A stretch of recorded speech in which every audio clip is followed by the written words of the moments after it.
it made me feel inspired and really good. And he was always real nice to me. He'd sit me down, what's going on with you, baby boy? What? We'd talk about comedy, whatever. And we do have some breaking news to report, and it's extremely sad. Malcolm-Jamal Warner, the actor most famous for his role as Bill Cosby's son, Theodore Huxtable, on the NBC hit sitcom The Cosby Show in the 80s and early 90s, has died. The mystery around Malcolm Jamal's death is spiraling out of control, and now it's taken a dark turn after Dave Chappelle broke his long silence. Dave's dropping bombshells, claiming Malcolm didn't just drown, he was taken out for refusing to sell his soul. Bro. What? The actor Malcolm-Jamal Warner has died. First of all, rest in peace to him. He seemed like a very stand-up guy, positive role model. But I looked into this whole thing and it gets weird. First, let's start with the age he died at, which is 54. 5 plus 4 is 9. You guys know about my 9 videos, and 9 is the number of completion. But also, the show that he was famous for, The Cosby Show, in gematria equals up to 54 as well. And here's the wild part. Dave says he knows exactly how that feels because he was in the same hot seat years ago. The only reason he's still breathing? He vanished to another continent without even telling his own family where he was hiding. Back then, folks clowned him, called him every name in the book, but now it's looking like he was telling the cold, hard truth all along. Then let's go to the date he actually died on, which is July 20th, which is the 201st day of the year. Yeah, can anybody tell me why The Cosby Show ran for a total of 8 seasons, equaling 201 episodes? How? In which is the same number as this event, Event 201, which was a simulation of COVID in October of 2019, right before they actually had COVID. Something tells me that we have to watch for this number in future events. Now, speaking of 9 and 201, Ozzy Osbourne has just died as well. Sadly for Malcolm, he thought a simple no would be enough to walk away. But if Dave and Cat Williams have taught us anything, it's this. You don't turn down selling your soul without them coming for you. About a week ago, Malcolm was in Costa Rica taking a swim, and that's when everything went left. Reports say a powerful current dragged him deep into the ocean. He just performed his last concert just a couple weeks ago called Back to the Beginning, which is an odd title like they almost knew. But here's the thing. The attendance of that venue is 45,000. 4 plus 5 is 9. Now, you could call that coincidence, but here's the thing. His full name in gematria is also 201. What are the chances, right? Another man with him was saved by quick-thinking bystanders, but Malcolm wasn't so lucky. Witnesses fought to bring him back, performing CPR, calling in the Costa Rican Red Cross. But after 45 minutes of trying, they had to declare him gone right there on the scene. TMZ came through with exclusive footage of Malcolm the moment he first touched down in Costa Rica. And from the looks of it, he was all smiles, ready to soak up the sun, make memories, and head back home to his family. But behind the scenes, the powerful people he had refused weren't done with him. I think I was very fortunate coming out the gate with Cosby, which put me in a position where, and because I've always had a good team around me, I've always been in a position where I've had the luxury of being meticulous about the kind of roles that I choose. My mom was really instrumental in getting me to understand the concept of longevity, the concept of being versatile within this business, because she would always say, if you look at anyone in this business who's had longevity, there are times when they've been hot and times where they've not been hot. Plenty of folks aren't buying the accidental drowning story for a second, and the whispers are getting louder that this was straight up foul play. The biggest reason people still swear there was a hand in Malcolm's death, just days before that Costa Rica trip, he was trending online for putting the industry on blast. He was spilling some real dark secrets, calling out high-ranking power players who allegedly offered him millions to star in movies and projects that went completely against his morals. In other words, they wanted him to trade everything he stood for, to sell his soul for a fat payday. But Malcolm made it clear he wasn't with it, and he turned them down cold. You have to decide what you're going to do during those times when you're not hot, so you're not making desperate acting choices. I've been fortunate enough to I've always had the financial wherewithal to be meticulous about the kind of work that I do. So I have a body of work that I will never have to be embarrassed by There may be some work I might be embarrassed because I might have been whack, but there's nothing in my body of work that I'll ever have to be embarrassed in that I misrepresented my people, or I have continued to perpetuate stereotypes of our people. I've been very fortunate to be able to, pick and choose. I've never had to take a role that I felt would compromise my soul. What's even wilder is Malcolm wasn't the only celeb recently admitting they've been approached with that same sell your soul offer. That's why people's suspicions about his death shot through the roof. Chloe Bailey also went live not long ago and revealed she'd been given a similar deal, promising her a massive career boost in exchange for crossing a line she wasn't willing to cross. Did you see Sinners? Yes, I saw Sinners. It was phenomenal. I absolutely freaking loved it. Can I be honest? After Sinners, I cried. Do you want to know why I cried? Yes or no? Or you're just like, Chloe, you cried because you're a crybaby. Just tell me. Okay, so I think anyone who, it just reminds you so much of the industry, right? And it's like, you could have a gift like he did with his guitar. And like they said, when he's singing, he's honoring his ancestors and uplifting and all of that, but then it also attracts the not good. She dropped this bombshell after a fan asked if she'd seen Sinners and Saints. And let's just say, what she hinted at had people talking nonstop. When this whole situation blew up, people instantly started bringing up Dave Chappelle, because Malcolm and Chloe's stories are basically Dave Chappelle 2.0. The only difference, Dave lived long enough to tell his side. So it's like, in order for him to be successful, the vampires were telling him he has to sell out so that he could be, that he could live forever and his music could live forever. And it's exactly like things that I see and go through every day. And that's why I just like broke down crying, because it was showing like the people who decided not to go to the other side, they were in there fighting for their lives. They were in there going through it. While the ones who did give in, they were outside celebrating and having a good time and got things quicker and things like that. So the reason why Sinners resonated with me so much is because it's something that you see every day. And no matter how hard you work, no matter how good of a person that you are, no matter how talented you are, sometimes that's not enough to get you places that you need to be. And that's why Sinners, like, I was crying right after, because I feel like anyone in the industry could really resonate with it. Even though back then the media dragged him, painted him as crazy, and had him fighting for his dignity in every headline. And it also showed that what you have to give negativity permission to be inside. And as long as you don't invite it in, you'll be okay and safe.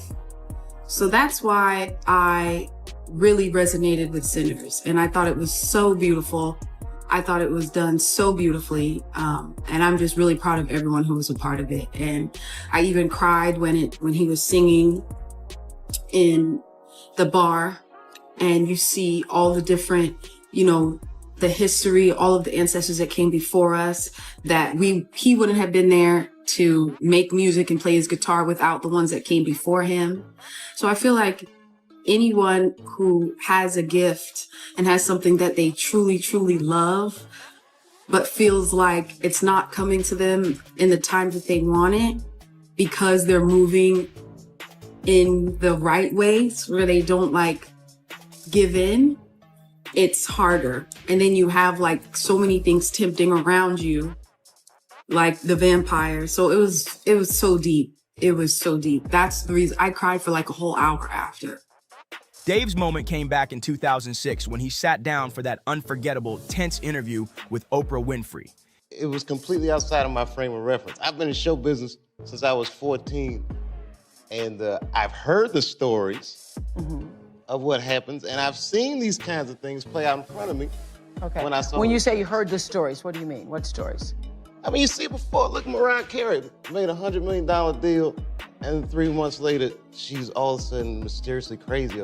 Or Martin Lawrence punches through and he's waving a gun on the street screaming, "They're trying to kill me." Yeah, we hear those stories. And it always happens around the time of their career where it seems as though they're crossing over the next plateau. Yeah. Would you say you lost your mind, sort of? No. No. Not exactly. Okay. I wasn't crazy, but it's incredibly stressful. Yeah. And I felt like in a lot of instances, I was deliberately being put through stress. He had just walked away from a $50 million Comedy Central deal. And according to him, the contract came with shady strings attached that he simply wasn't willing to accept. So he turned it down and disappeared. But as Dave was laying it all out, Oprah kept cutting him off, pushing him to admit he had some kind of mental illness, which he flat out didn't. The wild part? She started pressing that narrative the moment he revealed that certain Hollywood executives had tried to push antipsychotic medication on him. Malcolm-Jamal Warner's mother is in mourning. Nearly 3 weeks after the Cosby Show alum died in an accidental drowning, his mom, Pamela Warner, shares a heartbreak writing on Instagram August 8th. "Needless to say, our hearts are heavy with the loss of Malcolm. He was a kind, loving man with a huge heart for humanity. He wanted all to be aware of their inner strength and that they could succeed, accomplish, and transform." She continues, "Malcolm left an indelible mark on the world and on countless hearts, and all who met him, however briefly, were better for the encounter. As his mother, there is so much that I can say. It would fill volumes, but what I will say is that I am so very blessed that he chose me to be his mother." And Pamela ends her message saying, "For those of you who are at a loss, pained by the suddenness of his departure, ache for his presence or just to hear his voice one more time, be comforted that he was at peace and more importantly, he did not suffer." Malcolm was swimming off the coast of Costa Rica July 20th when a current pulled him deeper into the sea, according to local authorities. In a statement shared to People magazine on July 20th, police said, quote, "It was at the moment that they were swept away by the current and their friend managed to get out. However, Mr. Warner was unable to get out and was pulled out by several people on the beach. He received care from Red Cross officials, but was pronounced dead at the scene." For some quick context, back in 2005, Dave made headlines worldwide when he abruptly walked away from season 3 of the Chappelle Show in the middle of production and vanished to South Africa without warning. No official explanation, just gone. And the second he left, the media went into overdrive, working to tear down his image and paint him as mentally unstable. Tabloids flooded with claims about drug binges and manic episodes while Dave kept denying it all. Still, the smear campaign was relentless and the public ate it up. He fought back countless times, even telling the New York Times, "I'm not crazy.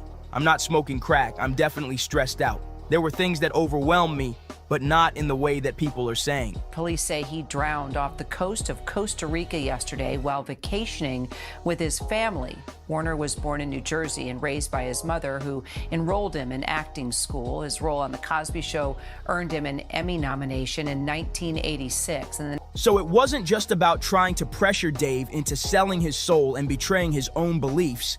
The moment he refused, they came at him so aggressively that he fled to another country, fearing for his life. And like I said, Dave's not the only one. Cat Williams faced the same heat, and many believe Malcolm would have been next if he'd made it out alive. Jaguar Wright even claimed that Cat nearly got taken out when armed men stormed his home in the dead of night. Nobody really knows how Cat survived that night, but according to Jaguar, he was so terrified afterward that he started wearing Kevlar to bed. After The Cosby Show, Warner went on to direct and produce multiple television shows while playing music and writing poetry. Malcolm-Jamal Warner was 54 years old. And for anyone who doesn't know, Kevlar is bulletproof vest material. Imagine being so on edge you can't even sleep without armor on. If the rumors about Malcolm are true, then Chloe and every other celeb who's ever been offered the sellout deal better move carefully, because these people clearly aren't playing games. And of course, the public had their own takes. One person said, Oprah knew exactly what he was talking about. She looked nervous, scratching her neck, because she knows they're doing sick stuff and she's part of the club. Another person chimed in, "When I heard that, I knew something was off. Too many different versions of the story means somebody's covering something up. We'll see. But I don't buy that he'd take his family there, swim out far, and just leave his daughter alone on the shore. Where was his wife? Sounds way too convenient. And who exactly was that other guy?" Now, I'm curious, what do you think? Was Dave Chappelle really pulling back the curtain on what happened to Malcolm? Or was this truly just a tragic drowning like they claim? Drop your thoughts in the comments, hit that like button, share this with your people, and don't forget to subscribe for the next messy deep dive. And, you know, I remember one time walking in the studio, Bleak Beans, everybody was in there, and I was like, man, I'm telling you, man, y'all got a chance right now, just flood it, put out a lot of music, because 50 Cent is coming. And, you know, 4 months later, in the club hit, and it was over. And it was just like, okay, now everybody got to sit on the sidelines and wait this tidal wave out. There's a huge difference in energy internationally in 50 Cent and Jay-Z. In fact, his largest selling record sold 430-something thousand copies. My largest selling records sold 5 million. Let them be fooled in America and think there's a competition there. Because America can be purchased. You can buy it with marketing dollars. You see what I'm saying? But the rest of the world, there's not enough marketing dollars to go around. Jay-Z been shook of 50 Cent for years, and now the truth is finally blowing up. Cheating rumors, shady deals with young artists, and even a secret contract tied to Beyonce. It's all coming out. I made a statement about Taylor Swift. I wish you would come take one of my awards so I could black his eye in front of everybody. And Jay disagreed. I want everyone to be clear. No one's scared of 50 Cent. Does that bother you? Does it bother you? No, it doesn't bother me. It's just his choice. Why would you have to make that clear when no one's ever asked me if I'm afraid of Jay-Z? The public is responding to his punk presentation. It's not 50 Cent. I don't have a problem with him. Kanye would not take a trophy from me. Neither Jay-Z. Right. Neither one of them. What would you have? No, we'd have had all the... Word is, Jay been pulling strings behind the scenes for decades, warning folks in the game to keep their distance from 50. You couldn't be bigger than Jay-Z. You couldn't sell more records than Jay-Z. But all you had to do was listen to Benny Siegel, and Benny Siegel was, oh my God. Oh my God. But now, 50's clapping back and airing out everybody Jay tried to silence. Yeah, he said that. That was the first of me actually hearing it. Like, oh shit. Like, I used to have questions like, why every time my album dropped, Jay would drop right on top. He wouldn't let me breathe, or right before me. Like, I was always close, and I always thought, like, damn, if a kid, back then it was physical copies. So if you had $20, $20 that you saved up and you was gonna buy an album, and it's under the same house, Rockefeller, between Jay and Beanie Siegel, 9 times out of 10 you won't buy the Jay-Z album. I never understood that. Every single album that I dropped, Jay dropped right on time. And it was like, damn, like to have in-house competition at that magnitude was crazy. Jay already the boss, but I always thought that, like, let me breathe. But to maliciously plot to hold me back, I don't know, man. I don't believe that. I don't want to believe that. I mean, but like I said, they ain't no better than me. This beef goes way back to the late 90s when 50 first came for Jay on his wild track, How to Rob. That's where he straight up called Jay-Z a poser. No filter, no mercy. The big homie Jay-Z, right? I said to my nephew, I said, yo, listen, I have to ask him this straight up. So I said, yo, who is the people that's on NFL? And he said to me, and I'm sorry for anybody who don't understand, and he said, the white guy called for 50 Cent. So I said, who's the white guy? I'm digging this Kimmy Iovine. He said, no, Eminem called directly for 50. And he said, that's his guy. He said, I can't do it if I can't bring 50 up. But that's his guy. That was beautiful. And guess who's Dre's guy? Your guy. Me. Let's make him live. Even back then, 50 knew the real. Jay was all image, no muscle. He wasn't throwing hands, he was throwing power plays behind closed doors. 2020, y'all. Yeah. And it's different than when it was 2016. You know, the game has been elevated. As we can tell, there's no expense being spared. We had a black billionaires lunch. Yeah. You understand? Right. And we here together, and we're gonna keep staying together. We getting tighter. That's right. You know what I'm saying? And united we stand. And ain't nothing else to us. Black excellence. Right. Instead of fighting fair, Jay kept blackballing other rappers, using his deep pockets and industry ties to shut him down cold. Lawsuit coming with Jay, the part with Jay. I go, oh shoot, like to us. Black excellence. That had to be there. We getting tighter. You know what I'm saying? And united we stand. And ain't nothing else. Black excellence, they're sitting there like, yeah. It's the billionaire brunch. You're like, I hate you, man. Unaware of anything going on here. This is the one time I'm gonna be with you this year.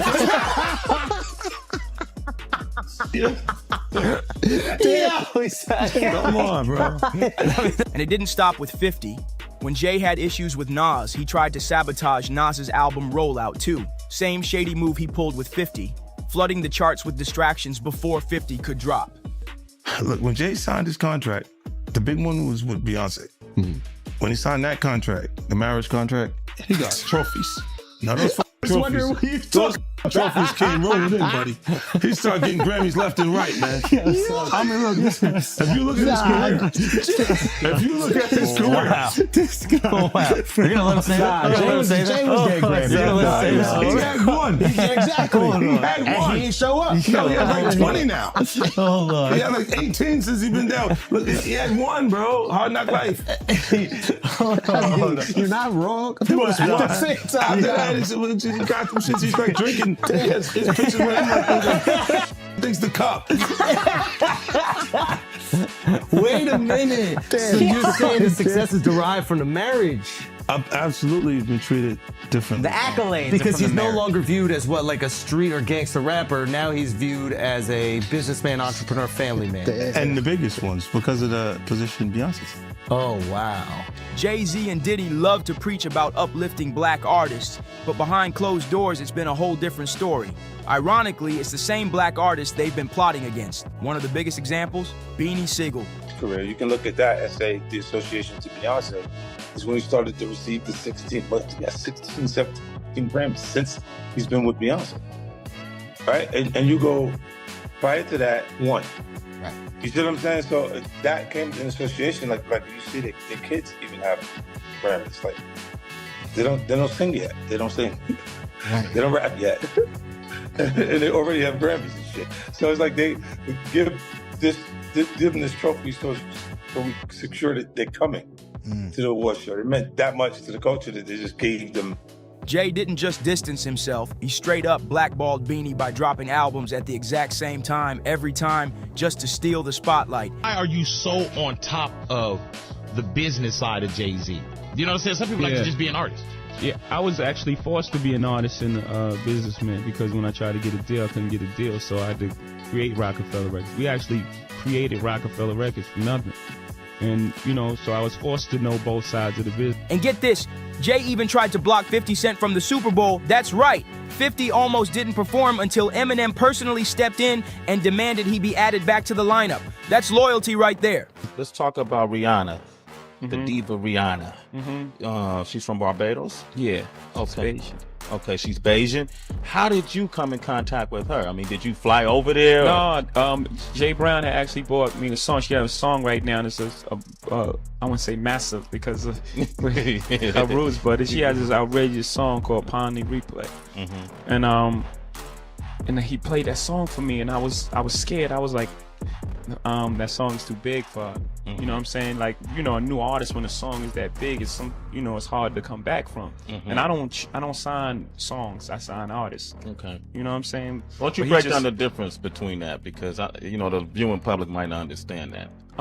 Some people chase the hot song for a minute, and then they sign, based on the song. I want to sign it based on an artist, based on or based on the swagger, based on the level of talent, based on the writing, So I was a little reluctant when I first heard the song, and then, he kept going, Jay Brown, he kept being persistent. I was like, you know what, bring her by.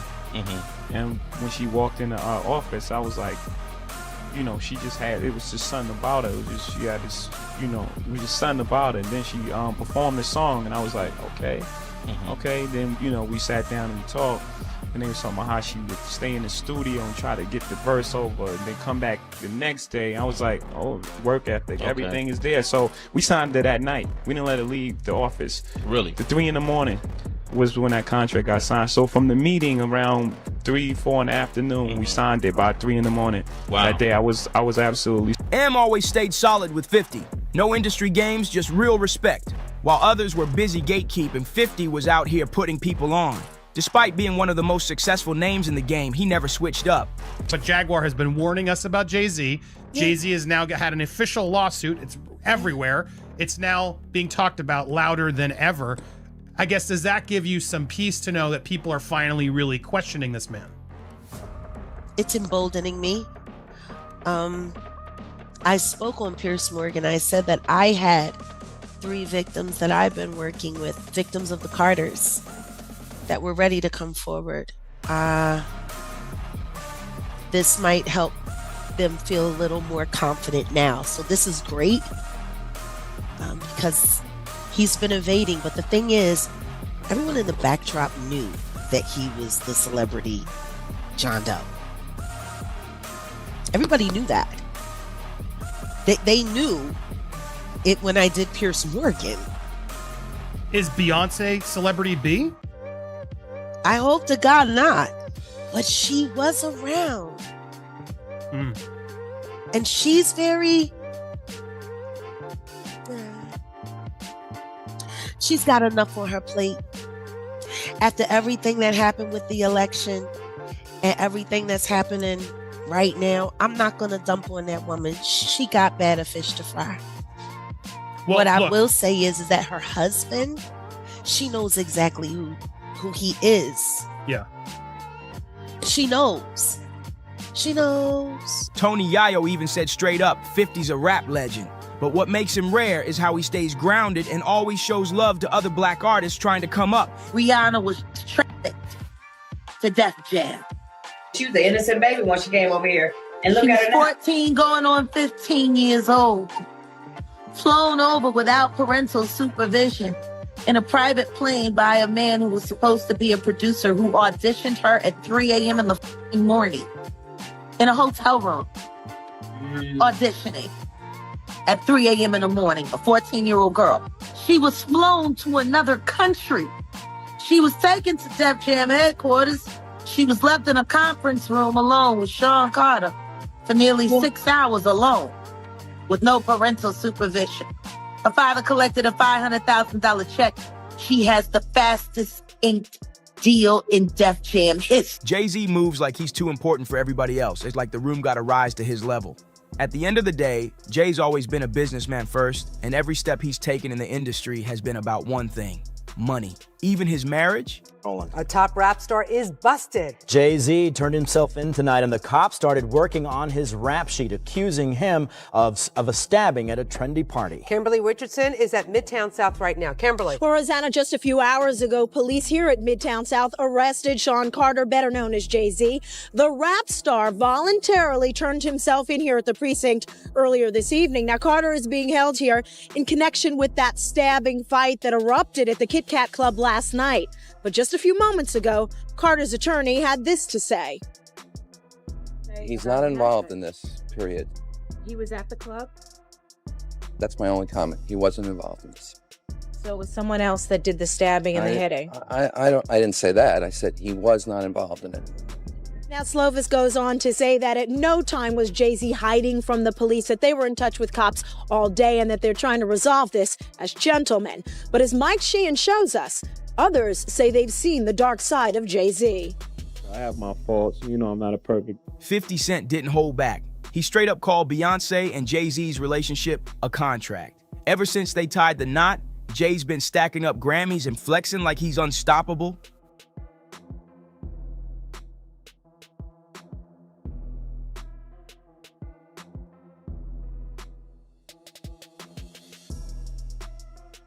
But here's the twist. That so-called power couple image might be all smoke and mirrors. Behind the scenes, there's been nonstop talk about Jay not staying loyal. And the reason? Some say it's because the marriage wasn't about love and it was a business move from the jump. Was it difficult to say, I'm going to talk about the problems in our marriage. I'm going to talk about how we almost lost things. And for her to say, I'm going to talk about my pain and anger at you. What were those conversations like? Again, it didn't happen in that way. It happened, we were using our art almost like a therapy session. And we started making music together. Mm-hmm. And then the music she was making at that time was further along. So her album came out as opposed to the joint album that we were working on. Mm-hmm. We still have a lot of that music. And this is what it became. There was never a point where it was like, I'm making this album. I was there. Right. I was right there the entire time. And what was her reaction to your work and what was your reaction to hers? They must have caused I think they were pain both, for each of you, right? Of course. And it both very, very uncomfortable, but sitting in that, the best place in the, a hurricane is like in the middle of it. Yeah. We were sitting in the eye of that hurricane. Maybe not use hurricane because so many people are being affected right now, but the best place is right in the middle of the pain. Right. And that's where we were sitting, and it was uncomfortable. And we had a lot of conversations, Right. and really proud of the music she made, and she was really proud of the art I released. And, at the end of the day, we really have a healthy respect for one another's craft. I think she's amazing. Right. Most people walk away and like divorce rate is like 50% or something because most people can't see themselves. The hardest thing is seeing pain on someone's face that you caused and then have to deal with yourself. Yeah. So most people don't want to do that. Yeah. You don't want to look inside yourself. And so you walk away. There's even rumors, heavy ones, that Jay allegedly crossed the line with multiple women in the industry. One name that keeps getting whispered, Rihanna. She was signed to Roc Nation early on, and people still talk about how wild and unprofessional that first meeting was. Late hours, private hotel deals, everything about it raised eyebrows. My soulmate is the person I love, and you can be in love with someone. You can love someone and and if you haven't experienced love and you don't understand it and you don't have the tools to move forward, then you're gonna have complications, period. And if you can either address it or you can pretend until it blows up at some point. And, for us, we chose to fight for our love, for our family, to give our kids a different outcome. You see, to break that cycle. For Black men and women, to see a different outcome. Like you were saying, it's not this celebrity couple. We were never a celebrity couple. We were a couple who just happened to be celebrities. Jay-Z's messy past just keeps stacking up, and it ain't pretty. Let's rewind to December 1999. Jay-Z was at the center of a wild scandal after being accused of stabbing music executive Lance Rivera at the Kit Kat Club in New York. That case shook the industry. Jay ended up turning himself in, and it haunted his image for years. And a new twist in a high-profile lawsuit accuses rapper Jay-Z of raping a 13-year-old girl in 2000 alongside Sean Diddy Combs. The lawsuit, originally filed in October, was refiled today to include Jay-Z as a defendant. The anonymous accuser claims the assault occurred at an MTV Video Music Awards after-party. Jay-Z has denied the allegations in a statement on Roc Nation's Instagram, calling the accusations heinous and urging a criminal complaint be filed instead of a civil one. He also criticized the attorney behind the lawsuit, Tony Busby, accusing him of exploiting the case for personal gain. Fast forward to the 2000s, and Jay's personal life wasn't any cleaner. In 2007, he admitted to cheating on Beyonce, and that was just the start. By 2014, the streets were buzzing again, with fresh rumors that Jay was messing around with someone else. And then came that elevator video, and the one that broke the internet.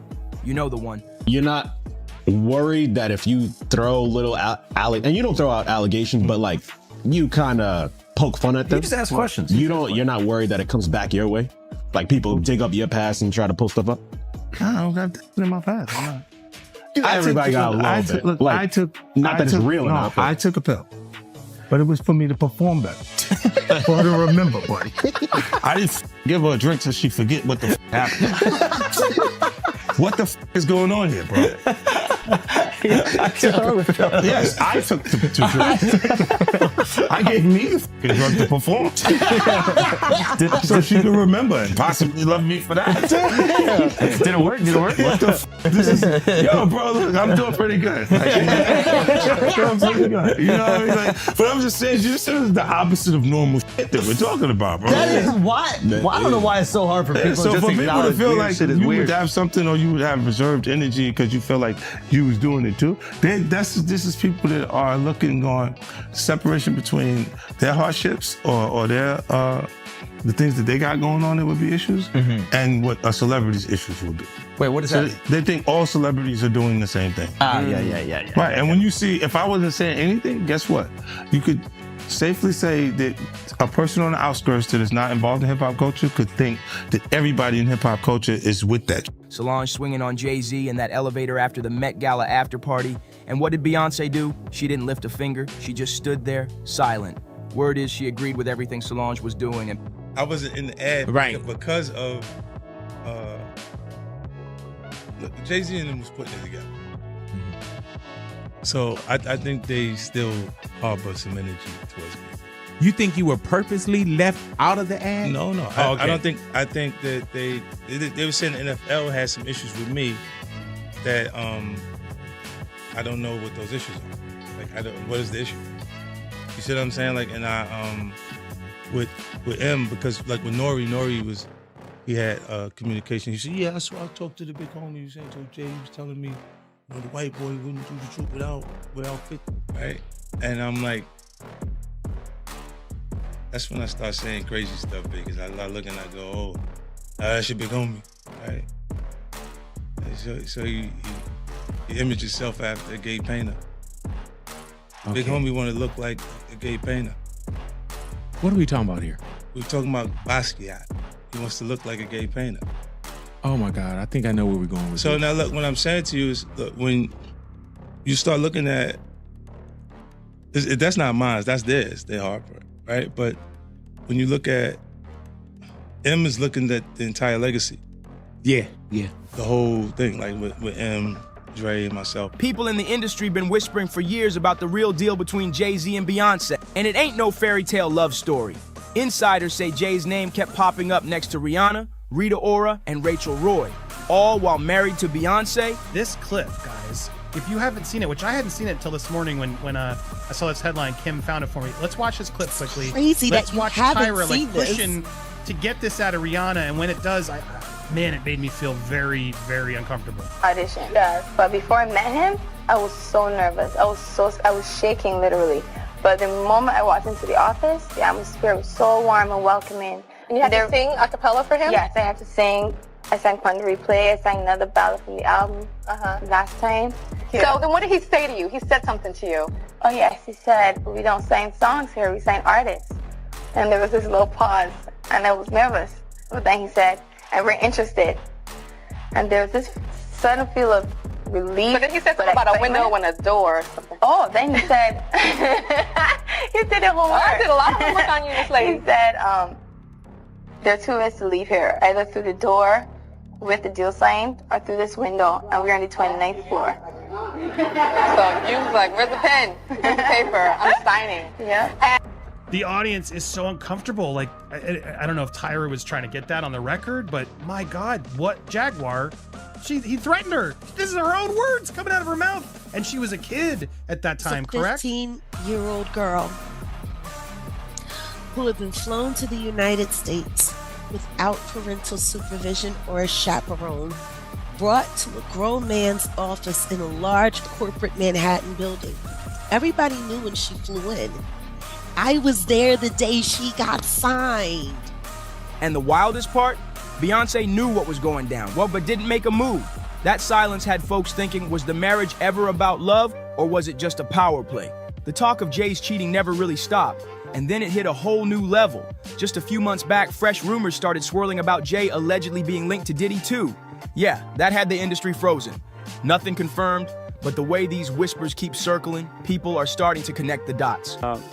beautiful When girl. I met her that day, I knew she was a star. Like, just her look, the way she walked into a room and her confidence, and she performed in my office. And she was, what, 17 years old at that She point? was 16. 16. And she has the confidence of it. She's Yeah. like an old soul in a sense, right? Absolutely. So she walks in your office, and what, she just belts out a tune? Belts out of tune, she performs, and I tell her, there's no way out of this office. I signed her that day. And let's be real. In the entertainment world, money changes the rules. Diddy's been dodging serious smoke for years, and folks say Jay moves the same way. If your wallet's deep enough, it seems like anything can be swept under the rug. The rest of the industry stays quiet, scared to speak, scared to move. But 50 Cent, he's not built like that. He's got nothing to hide, so he's not ducking anybody.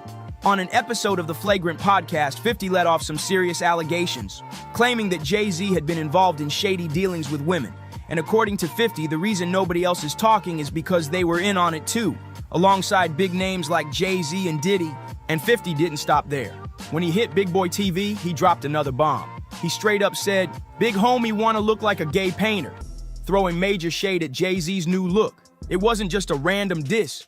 50 was clowning Jay for trying to pull off a whole Jean-Michel Basquiat vibe, from the hair to the fashion. Accusation about Jay-Z and Diddy and a teenager, 13-year-old teenager. Right.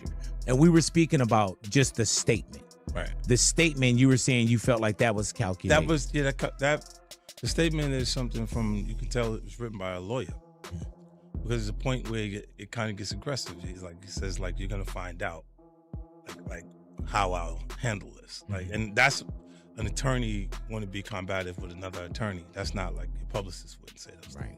This is on your Put that up. yeah, this is on 50? Yeah, it says I don't know what's going on, but are we still going to have the Super Bowl? I'm just asking for a friend. Yeah, I'm asking for Kendrick.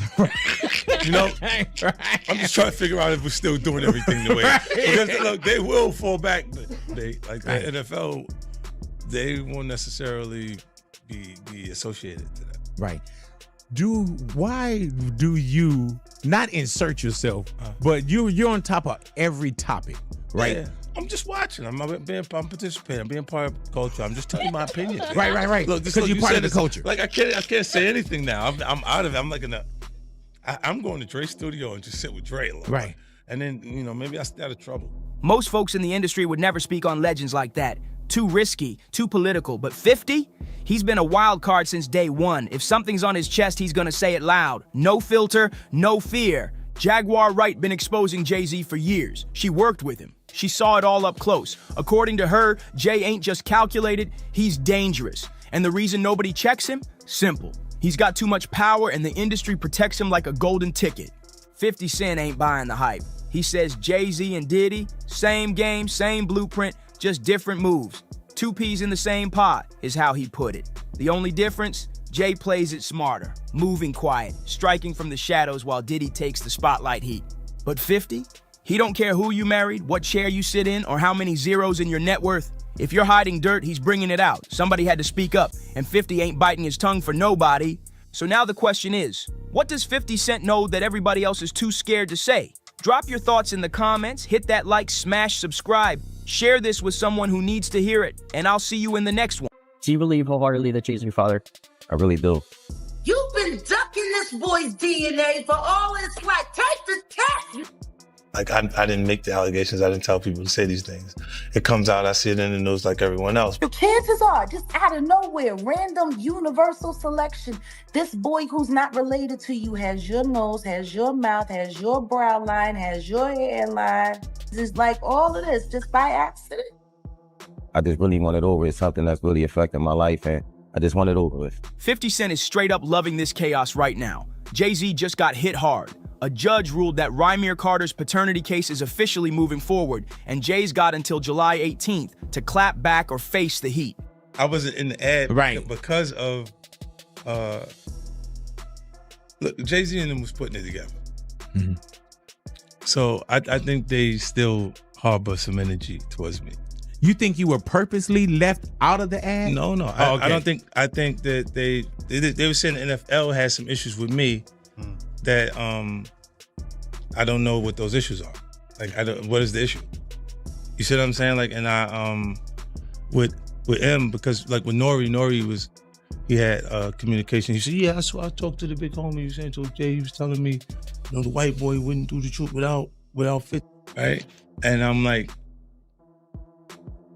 that's when I start saying crazy stuff, because I look and I go, oh, that's your big homie, right? And so he imaged himself after a gay painter. The big homie want to look like a gay painter. What are we talking about here? We're talking about Basquiat. He wants to look like a gay painter. Oh my God, I think I know where we're going with So this. now look, what I'm saying to you is, look, when you start looking at, that's not mine, that's theirs, they're Harper, right? But when you look at, M is looking at the entire legacy. Yeah. The whole thing, like with M, Dre, and myself. But here's where it gets wild. 50 Cent is reportedly footing Rymeer's legal bills and planning to feature him in an explosive documentary he's cooking up about Diddy and Jay-Z. That she met Jay-Z and had intercourse with him. How old was she? I would say I think she was about 16, 17, or 16, just turning 16 or 17. I know it was one of them. And Jay-Z was what age? I wouldn't happen to know. I think was he in his 20s? I read 22. Oh, yeah. I think I read 22, but he was in his 20s. Yes, I wouldn't happen to know his age, but 22, I'm pretty sure if they put that out there, then... This ain't just gossip anymore. This is a full-blown public showdown. Now let's be clear. This isn't some random court drama. We're talking about claims that Jay-Z had ties to a 16-year-old girl back in 1992. And now, decades later, her son, who's 32, is demanding truth, DNA, and accountability. He's not backing down. I really try not to get frustrated, basically. I really try not to think about it, I go on with my life, because, anything could happen, but, I still gotta live for myself at the end of the day. I still gotta work and bring an income for me. I can't sit around, I gotta get up off my feet and do something. I can't wait on the world. Like, I can't say, I can't wait on anybody to want to respond when they want to. It is important that I know who my biological father is, just because, my mom's health, I don't know if it's coming from our family or it's coming from the other side, and that would be something I really would want to find out, because, in the future, you don't know what could happen. And a lot of people are so quick to judge because they see somebody coming out and try to find out if the person, trying to find out things, they so negative to push you down, And guess who people are pointing fingers at? Beyonce. Word on the street is she's been trying to shut this case down from the jump, doing everything she can to keep Jay's secrets locked in the vault. With 50 Cent out here stirring the pot like a chef in Hell's Kitchen, and now that a judge is finally taking this case seriously, things are about to detonate. Beyonce's thing came when a friend of mine who knew her, somebody in her camp, and she said something supposedly, this is all hearsay, about regarding saying Rymeer needs to go away little boy, something to that effect. There was something out there with the song they made. And then next thing I know, somebody was at my property. The streets are buzzing and the whispers are turning loud. This might be the scandal that wipes out everything Jay-Z spent decades building. His spotless image, his marriage to Beyonce, and even his billion-dollar business empire, all on the chopping block. But hold up, who really is this guy shaking the table? His name is Rymeer Satterthwaite, not Carter like people keep saying. It's something crazy going on with this case. Honestly, I just want everybody in the world just to keep their eyes open and just watch things that happen, how things unfold, because it's crazy. It really is crazy. These judges, these lawyers, this fraud, collusion, who knows what it's for, money or friendships or whatever they got going on. But I can honestly say that we should never go in the courtroom feeling like we're already the victims and we did nothing wrong. We did nothing wrong but come in here, tell you guys the truth, put our life on the line, come to every court case and give you 100% plus of us. And basically we just got stepped. And this ain't some overnight stunt. He's been in the trenches since he was just 19 years old fighting for the truth. That's over a decade of legal smoke, unanswered questions, and court delays. And if it's not, why you can't prove me wrong? Like, it's not far as a proving me wrong thing. It's go to the courtroom and basically do what everybody else would have to do. Like, it's not, you don't have to prove me wrong. I just want the truth. honestly, I can take a no. I can take, if I'm embarrassed at the end of the day, I can take that. I really can. I've been through a lot. I've seen a lot. I could take me being embarrassed. Like, this can't take nobody not saying nothing. Like, you know, it's not fair. Rymir claims Jay-Z is his biological father, and he swears he's got solid receipts to back it up. So here's where it gets real shady. Rymir's mom, Wanda, allegedly met Jay-Z when she was still underage. She ended up pregnant, and when she tried to reach out to him about the baby, Jay-Z just straight up vanished. No calls, no support, nothing. My mom had to sit down with me. I guess she thought I was old enough to know now, and she been saying Sean Carter, that's what she was calling him at first before she was calling him Jay-Z, and I really didn't know who that was because I was young and, you know, had my little brother, and I really wasn't worrying about it. She was saying it a lot, but I really, this was going along with the person I was just seeing, like the person I looked at who was taking care of me at that time. I really wasn't really trying to understand what my mom was talking about, but she constantly put it in my head like, son, it's not your father, and I really want you to know it is. This person is your father, and I just want you to know. And she continued to tell me that over the years and over the years and over the years. And now that Rymir is all grown up, he's stepping into the ring and refusing to be silenced. But that's not all. Rymir's godmother, Lily Coley, spilled some serious tea. She says Jay-Z's people actually did try to settle things behind the scenes at first. Word is, they even considered signing Rymir to Roc Nation because of his musical talent. But then out of nowhere, the vibe completely switched. Brand new lawyers jumped in with a whole new energy. Aggressive, dismissive, cold. So what changed? He never tried to contact me in any type of way, and that's all I'm asking is, like, cause I honestly really want the case to be over with. Like, I've been going through, just like I said, a lot, and as I said, I'm not chasing nobody. I'm not trying to do this to make somebody seem like a bad person, a bad father. I'm not trying to make nobody seem like a bad person or nothing. I'm just really coming out here for the truth. I don't want no money or anything. I wasn't looking for none of that. I just want to know the truth. And if I can't go to the courts and get the truth, like, what is it really? Why you? What is it? I just really want it over. It's something that's really affecting my life, and I just want it over with. People are saying it clicked that if the public found out Jay-Z had a relationship with a minor, especially back in the early 90s, it wouldn't just be embarrassing. It could spark a massive legal firestorm. But this ain't just about the age. It's way deeper than that. Rymir Satterwhite, Wanda's son. She had it when she was 16. It takes 40 weeks to cook a baby. That means she was 15 when she got pregnant. Age of consent in Pennsylvania is 17. Was then, is now. And she was taken across state lines from Pennsylvania to an apartment in New York. Oops. Oh, the detail. That's how Rymir Satterwhite made it into this world. Take the test, man. That's fine. We'll give you don't know Diddy. Take the test. You've been ducking this boy's DNA for all his life. Take the test.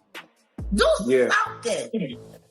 You've been dead beating it your whole life. If the allegations are true, then Jay-Z didn't just get involved with a 16-year-old. He allegedly took her across state lines from Philadelphia to Brooklyn. That's not just messy, that's federal level illegal, and now it makes perfect sense why his legal team has been throwing everything they've got at this case for over a decade.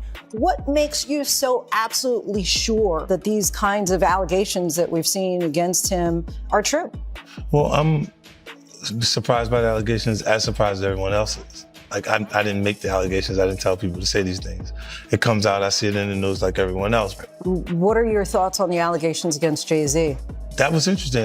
When I was saying things, not knowing exactly what I was saying, but I was going with, like, where's Jay at? He's mad quiet. Like while the Puffy thing was going on. But it's obvious now that his team was being made aware that he was in those allegations also. You know, so I hope it works out, because with his family, the things that go on internally is that those accusations are crazy. Let's break this all down. We've got a 32-year-old man saying Jay-Z is his dad. We've got a deceased mother who left behind a signed statement laying out her truth. And finally, a judge who's had enough of the back and forth and is giving this case the green light. I don't have no felonies. I'm not crazy or none of that. It's like, I just want the truth, and it's so hard to get it from the courts. And it seems like Jay-Z don't want to say anything. So, I don't want to see him go down for something that you could have just got taken care of. That's it. And don't forget, 50 Cent is bankrolling the whole thing. He's not just watching from the sidelines, he's pressing gas on this situation just to watch Jay-Z sweat. And the timing couldn't be worse. With Diddy already under fire, the spotlight's swinging hard on all the power players in hip-hop, and folks are watching with suspicion and side eyes. Nobody's talking about the fact that he is currently suing his first biological son to quiet him and put a gag order on him. Why would he be doing that? I don't know. Maybe it has something to do with the fact that Ramir's mother was a minor when she conceived Ramir with Mr. Carter, who was a grown adult. What kind of family man is that?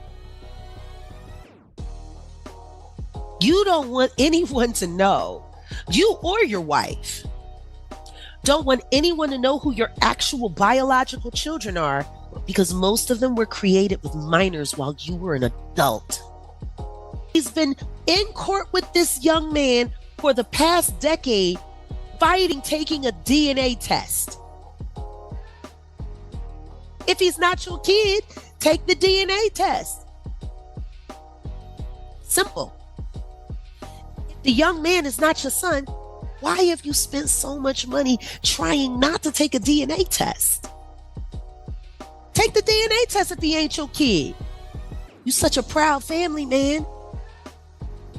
While you fight back the truth about your firstborn biological son, because you don't want nobody to know that his mama was barely 15 when you made her a mother and you were a grown man. I'm here. Yeah. Him and Blue Ivy got the same mouth. Now, since we're talking about Diddy, get this. Rumors are swirling that some of the evidence in his case might actually tie back to Jay-Z in ways nobody saw coming. Yup, the web is getting tighter, and the big dogs in hip-hop are starting to look real shaky under this new spotlight. The culture is shifting fast, and people who were silenced for years, they're finally being heard, loud and clear. Lawsuit coming with Jay, the part with Jay. I go, oh, shoot, like, To us, Black excellence, that had to be there. We getting tighter, you know what I'm saying? And united we stand, and ain't nothing else. Black excellence, they're sitting there like, yeah. It's the billionaire brunch. Like, I hate you, man. Unaware of anything going on here. This is the one time I'm gonna be with you this year.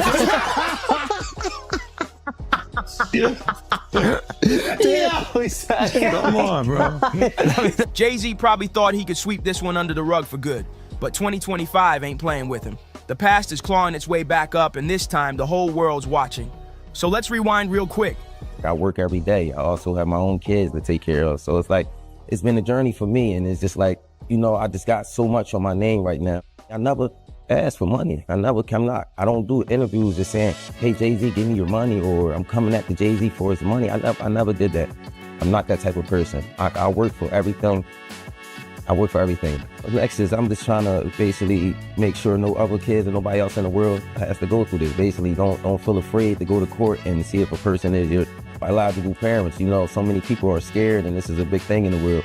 A lot of people don't have their fathers because they scared to go out and search for them. And sometimes it only take a little search, you know, go search. And if it's wrong, we're adults. Well, most of us adults, even for the teenagers, this shows being a role model for them, showing you can go in the courtroom, and if you're doing everything correctly, you should be able to just get treated as equal as other person. I've always been a person that I never hate anyone. I never, you know, I don't walk around with hate for a person. So I try to teach my kids that just be the best that you can be. So that's just a motto I go off. I would never hate Jay-Z. You know, it was never that type thing. You know, I respect him for everything he did. And as I said, I've been going through a whole lot through these years because this case, like me and my mom, my godmom, we didn't seen the worst. We didn't have people, you know, slander my name. Like you want Jay-Z money, and I hear it all. I'm going to fight until I'm not here no more, and it's never going to be against no one. Like, you know, I'm going to continue to fight. It'll take another 10 years, maybe another 50. Maybe I'll take this to the grave with me, but everybody can say I fought this. It all started back in 1992. Jay-Z was still grinding his way into the industry. According to Wanda, Ramir's mom, she met him when he picked her up in Philly and took her to his aunt's crib in Brooklyn, and they linked up again just 2 weeks later. And then, boom, he ghosted her completely. Dr. Lily Coley, Wanda's close friend and godmother to Ramir, came forward with even more disturbing details, and it gets heavy. According to her, Wanda told the full story. She met Jay-Z back when he was still going by his street name Rock, and everything went down in a neighborhood known for heavy drug traffic. Yeah, you heard that right. Yeah. He's come out and said, like, you know, this is just long-term harassment, man. He's like, this thing is just won't go away. Long-term harassment. You know how disrespectful that is to a man that looks almost identical to you? Yeah, that's his child. That's very disrespectful. I mean, To a man that chances are, just out of nowhere, random universal selection, this boy who's not related to you has your nose, has your mouth, has your brow line, has your hairline, same straight knobby knees. Is like all of this just by accident.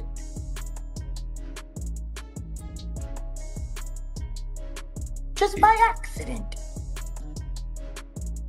It's just a coincidence that this man looks like he could be your Irish twin. Are you kidding me? Allegedly, Jay-Z was dealing in that same area. It wasn't glitz and glam, this was raw street hustle, and Wanda got caught up in it.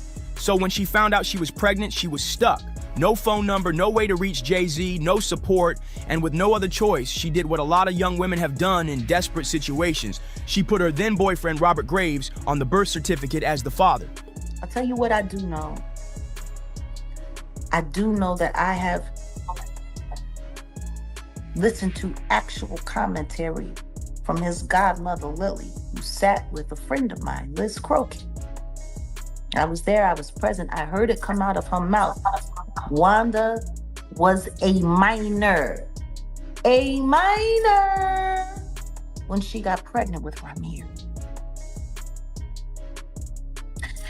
And like Wanda always said, he picked her up in Philly, but he took her to New York across state lines to bed her while she was allegedly underage. Even though Lily was present when Ramir was born. Back in 2011, Robert Graves finally took a DNA test, and just like that, he was officially removed from the birth certificate. Why? Because he wasn't the dad, and if Wanda only ever messed with Robert and Jay-Z, then yeah, you already know who's left in that equation. That's when Ramir said enough is enough. He stopped waiting on the system to do the right thing and decided to go after Jay-Z himself, legally. But from the jump, it's been nothing but chaos. Father.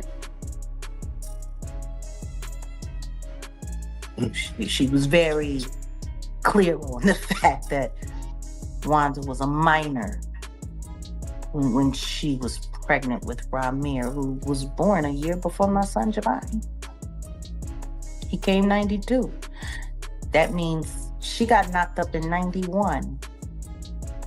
He was well into his 20s by that time. Well into his 20s. Allegedly taking teenage girls over state line. He got unlucky, that condom broke. Poor guy. Or maybe that was just karma. Maybe God made sure that happened for a moment like right now. Disgusting. Don't nobody want to talk about the other kids that everybody denies don't exist. Whatever. You know, to be a billionaire that can't get a loan is one thing. But to be a broke billionaire and a deadbeat dad, that's something different.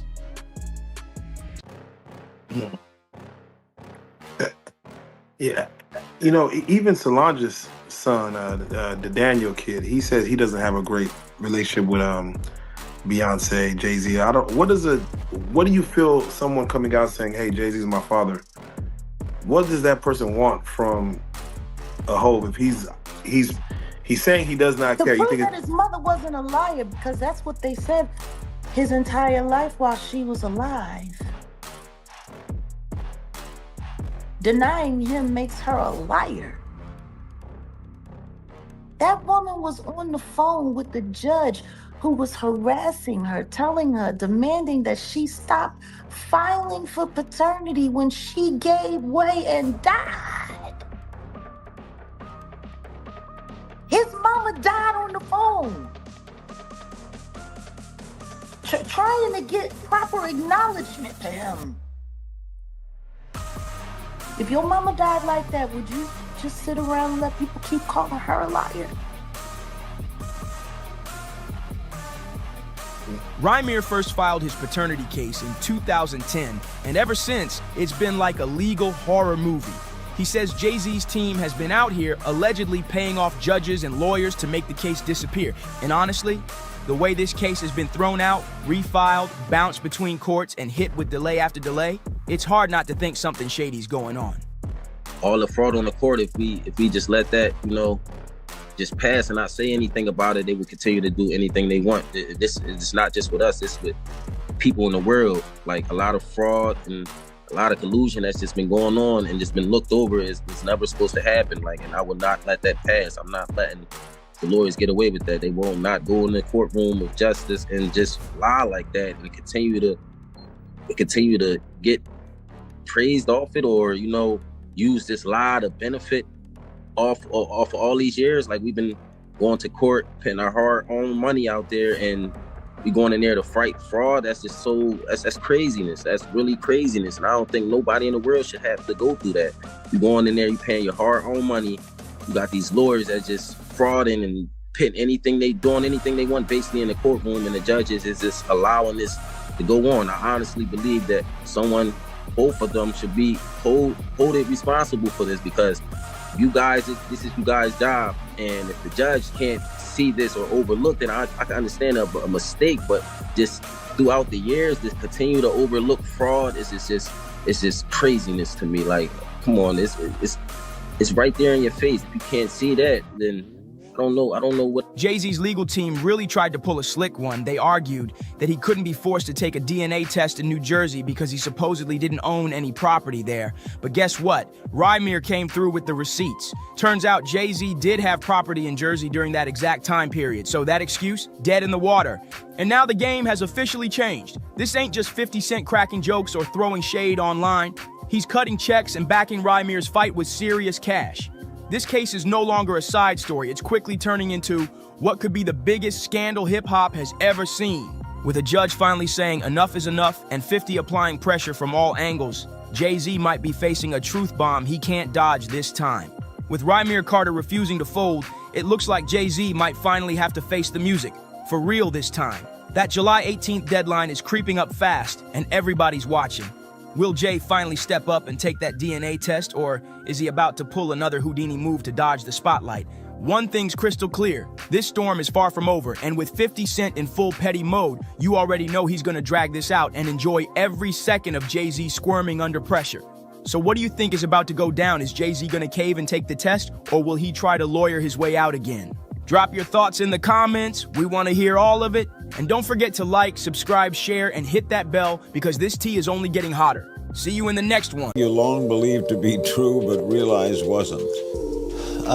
Well, as one of the main opponents of the Illuminati, I always wanted to know what information they had that we didn't. Now we finally have an update on the drowning death of Malcolm-Jamal Warner. Now, according to ABC7, they stated that Malcolm-Jamal Warner had drowned while he was on vacation in Costa Rica. Now, the article goes on to say that Warner had drowned off the coast of Costa Rica on Sunday. Life, it's fragile, and in the blink of an eye, you never know. You never know. So speaking of legacy, what do you hope that your legacy is going to be? There is part of me that I will be able to leave this earth, knowing and people knowing that I was a good person. I've spent, so much of the early part of my life listening to being celebrated on one hand, but paying way too much attention to the naysaying. These are the first things we saw when we pulled up to the beach. Signs in Spanish and English warning people about potentially hazardous conditions. This sign even giving a roadmap for how to escape a rip current. Cat Williams been calling this out for years. If you don't follow Hollywood's unspoken rules, especially as a black man, they'll throw you to the side like you never existed. And when you take a closer look at Malcolm-Jamal Warner's story, it all starts clicking into place. He didn't care about chasing fame or being some industry puppet. In fact, he straight up turned down roles that made black men look goofy or clownish. Rican Beach, where officials say a dangerous rip current swept away Malcolm-Jamal Warner. The Cosby Show star drowning in secluded paradise on Sunday. What makes that beach so treacherous? You know, it's similar to other beaches where there are strong rip currents that are deceiving. Mike Geist helps run a volunteer lifeguard organization here. He says while no lifeguards were on duty that day, Geist's friend, who happens to be a trained lifeguard, was there to surf and discovered Warner unresponsive in the water. Costa Rica's Red Cross says they were able to rescue another man alive who was taken to a clinic in critical condition. Rica, Jesse, officials say Warner's autopsy is now complete. It was completed this morning, according to authorities, Tom, and they say that it confirmed that Warner's drowning death was, in fact, an accident. He refused to play that dress-up game or act like a joke just to get a check, and that boldness came at a price. Hollywood didn't like it one bit. They didn't blacklist him for lack of talent. Please, the man was gifted.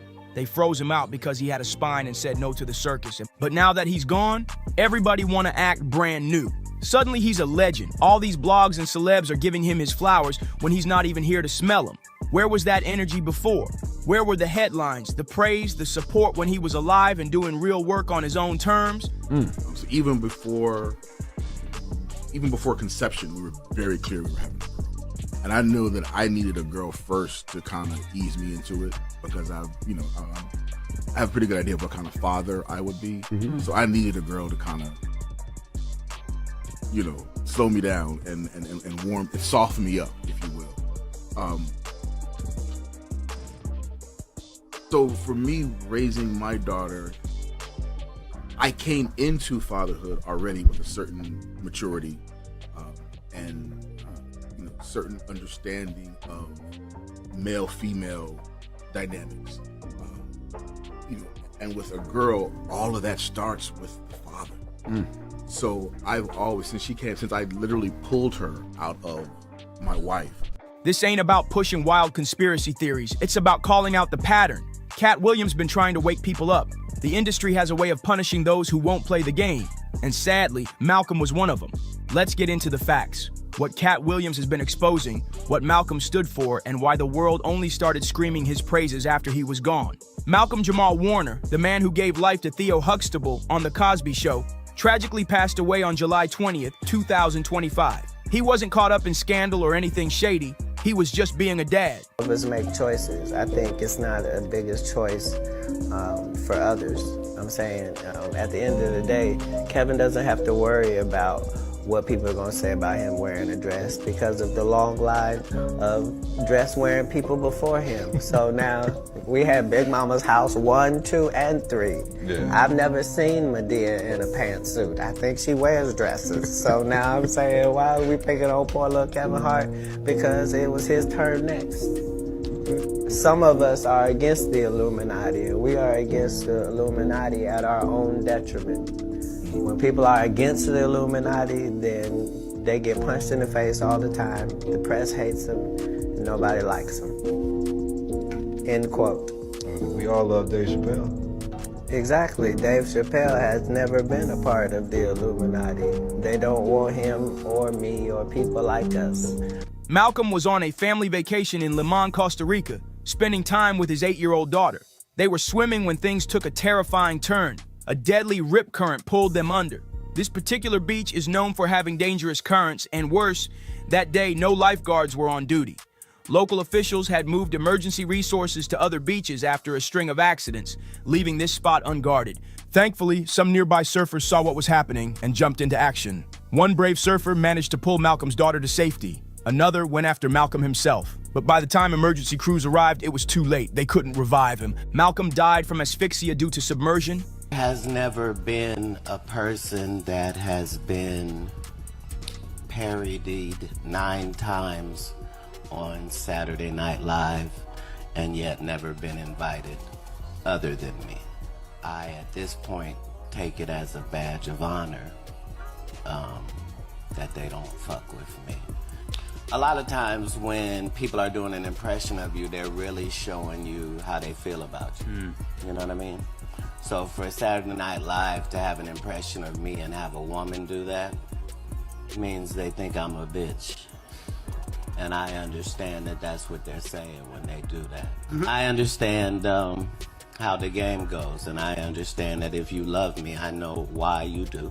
And if you don't with me, I understand why. He drowned trying to protect his child. The surfer who tried to save him ended up in the hospital in critical condition. When the autopsy came out, it confirmed what everyone feared. This was a heartbreaking accident, not some twisted mystery.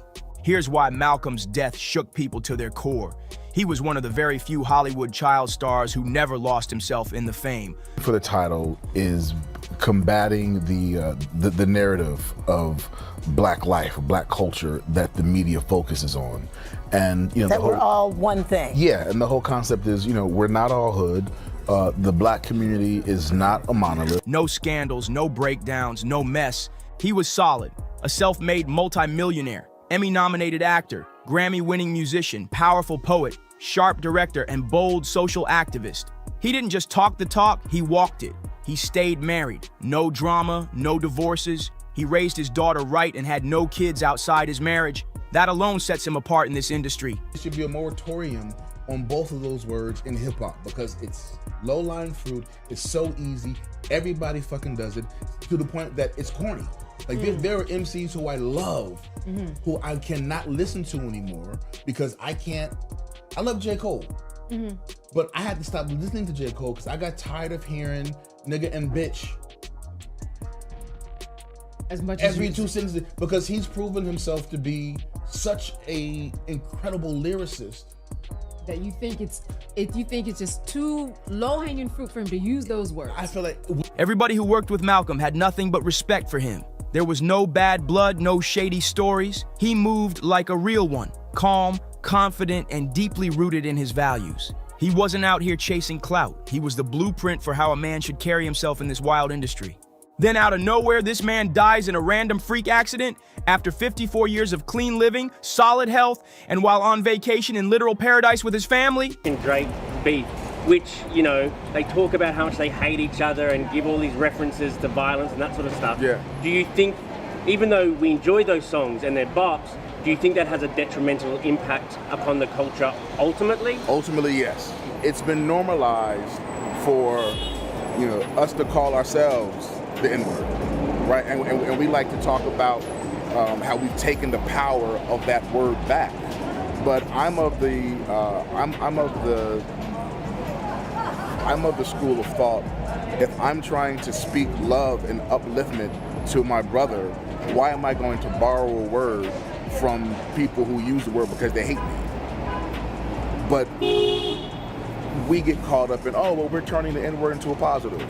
But our music is not reflecting positivity, love, and upliftment of our culture. And we're at a point now where so much of our, especially our music, so much of our Black music, when you strip away the music and just listen to the lyrics, so much of our Black music is really anti-Black.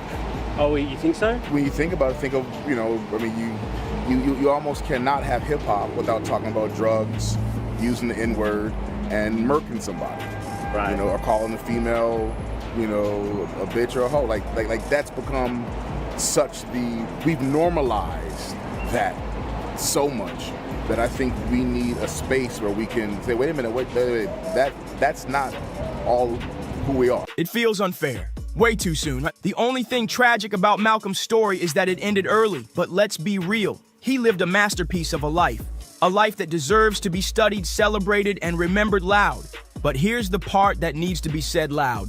Hollywood ghosted Malcolm while he was still alive, and now Cat Williams' warnings are aging like prophecy.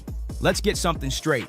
Malcolm didn't fall off. He didn't fade out. He chose a different route. After The Cosby Show, he could have cashed in big sitcoms, flashy network deals, slapstick comedy roles. How people feel about the ritual. It's about just following the ritual work.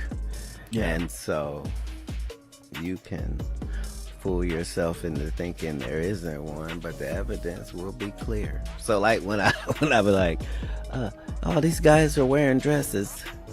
Everybody's like, oh, he keeps talking about people wearing dresses. No, it's not. That is a weird thing. It's not like that. Look at it from a different way. Look at it. Show me one person that ever wore a dress in Hollywood unsuccessfully. But he wasn't about to sell his soul for a check. He moved smart and intentional. He wasn't down to put on a dress. He wasn't gonna act like some cartoon just to make folks laugh. He said no to the roles that made black men look like jokes. He wanted to stand for something real, and that rubbed the industry the wrong way, because they don't like when you think for yourself. That's where Cat Williams comes in. He's been yelling about this for years. In interviews, stand-up specials, podcasts, Cat been telling us how the game really works. He said if you're black in Hollywood, they try to box you into a character. And if you refuse to play that role, they'll label you crazy. They'll call you difficult. They'll blacklist you. Cat turned down those same clown roles, the suits, the wigs, the loud buffoonery, and what happened? He got painted as unstable. Now let's talk about Malcolm for real. He had everything the industry claims to love: talent, discipline, brains. But because he didn't fit their formula and refused to clown himself for the camera, Hollywood kept him benched, straight up. But here's the thing, Malcolm wasn't losing sleep over it. He didn't need their validation. He created his own lane. He launched a podcast called Not All Hood, where he kept it all the way real, calling out how Hollywood and the media love to box black folks into one tired image, like we all move the same. Instead of playing into the system, he backed projects with purpose. He acted in and produced plays, documentaries, and films that spotlighted black history, systemic racism, and education. He used his platform to educate and elevate, not entertain for a cheap laugh. And in 2021, he dropped a whole op-ed for the Television Academy that hit hard. He broke down how white executives, white writers, and white directors are still the ones calling the shots on how black people get shown on screen. Malcolm wrote, during the cycles where the gate hinges loosen lightly in black, in Hollywood, creatives are handed just enough input to feel like they have control. But let's be real, it's usually just smoke and mirrors. The stereotypes still creep in, even when the black characters wear suits and have money. They might switch up the packaging, but the message stays the same. Malcolm saw through all that. He didn't just call out Hollywood, he called out the culture too. He took a stand against what modern rap and hip-hop were pushing, especially the non-stop misogyny and toxic masculinity. He wasn't trying to cancel anyone, he was asking for accountability, for healing. And when that Kendrick versus Drake beef blew up last year and had the internet in a chokehold, Malcolm kept it real. He said hip-hop only seems to go viral when it's feeding into negativity, not when it's uplifting or saying something real. And again, that goes exactly with what Cat Williams has been yelling for years. The industry will only lift you up if they can spin your image how they want. Malcolm wasn't going for it. He wanted to show the world that black men could be complex, intelligent, and real. But people expected him to stay in that teen heartthrob box or take goofy sidekick roles. He rejected all that. Yeah, it cost him clout, but he kept his respect. Meanwhile, other black actors in his era were blowing up, but by doing the opposite, playing into caricatures, taking every check. Some of them made it work, no shade. But that was never Malcolm's path. Malcolm stayed in his own lane, and it cost him. In interviews, he even dropped hints that his own team told him straight up, "You're too serious, not marketable enough." Translation, too black, too smart, too real. So what did they do? They stopped calling it. And guess what? That lines up exactly with what Cat Williams has been screaming for years. If you don't play the fool, if you don't accept the industry's little humiliation rituals, they wipe you out like you never existed. But now that Malcolm's gone, oh, now it's a different story. Suddenly, the same Hollywood that ghosted him is calling him a legend and a pioneer. Social media is lit up with tributes, think pieces, and tearful celebrity posts. But where was all this love when he was still breathing? Because he didn't chase clout or sell out for a flashy role, the major platforms barely gave him any shine. Award shows looked past him. Big networks weren't giving him the calls. He was too authentic for their taste. Now all of a sudden, streaming platforms are claiming they've got unreleased Malcolm projects. Networks are hyping up tribute specials. Celebs posting throwback pics with long-winded captions like they always had his back. Let's be real. Overnight, they flipped the script and turned Malcolm into the safe black icon. Everybody wants to celebrate now, but that's textbook industry behavior. They don't uplift you for being real, for being principled, or for standing 10 toes down while you're still alive. No. They wait until you're gone and can't speak for yourself. Then they flip your legacy into a marketing tool for woke points and profit. And guess who called this out way before it happened? Cat Williams. He told us straight, the system only embraces black talent when it fits their script, and when that person can't fight back anymore. So now we gotta ask, is this real love or just the usual Hollywood cleanup job once it's too late? Let's not get it twisted. Malcolm-Jamal Warner wasn't just some actor with a clean image. He stood for something. He stayed solid, grounded, thoughtful, and he never sold out.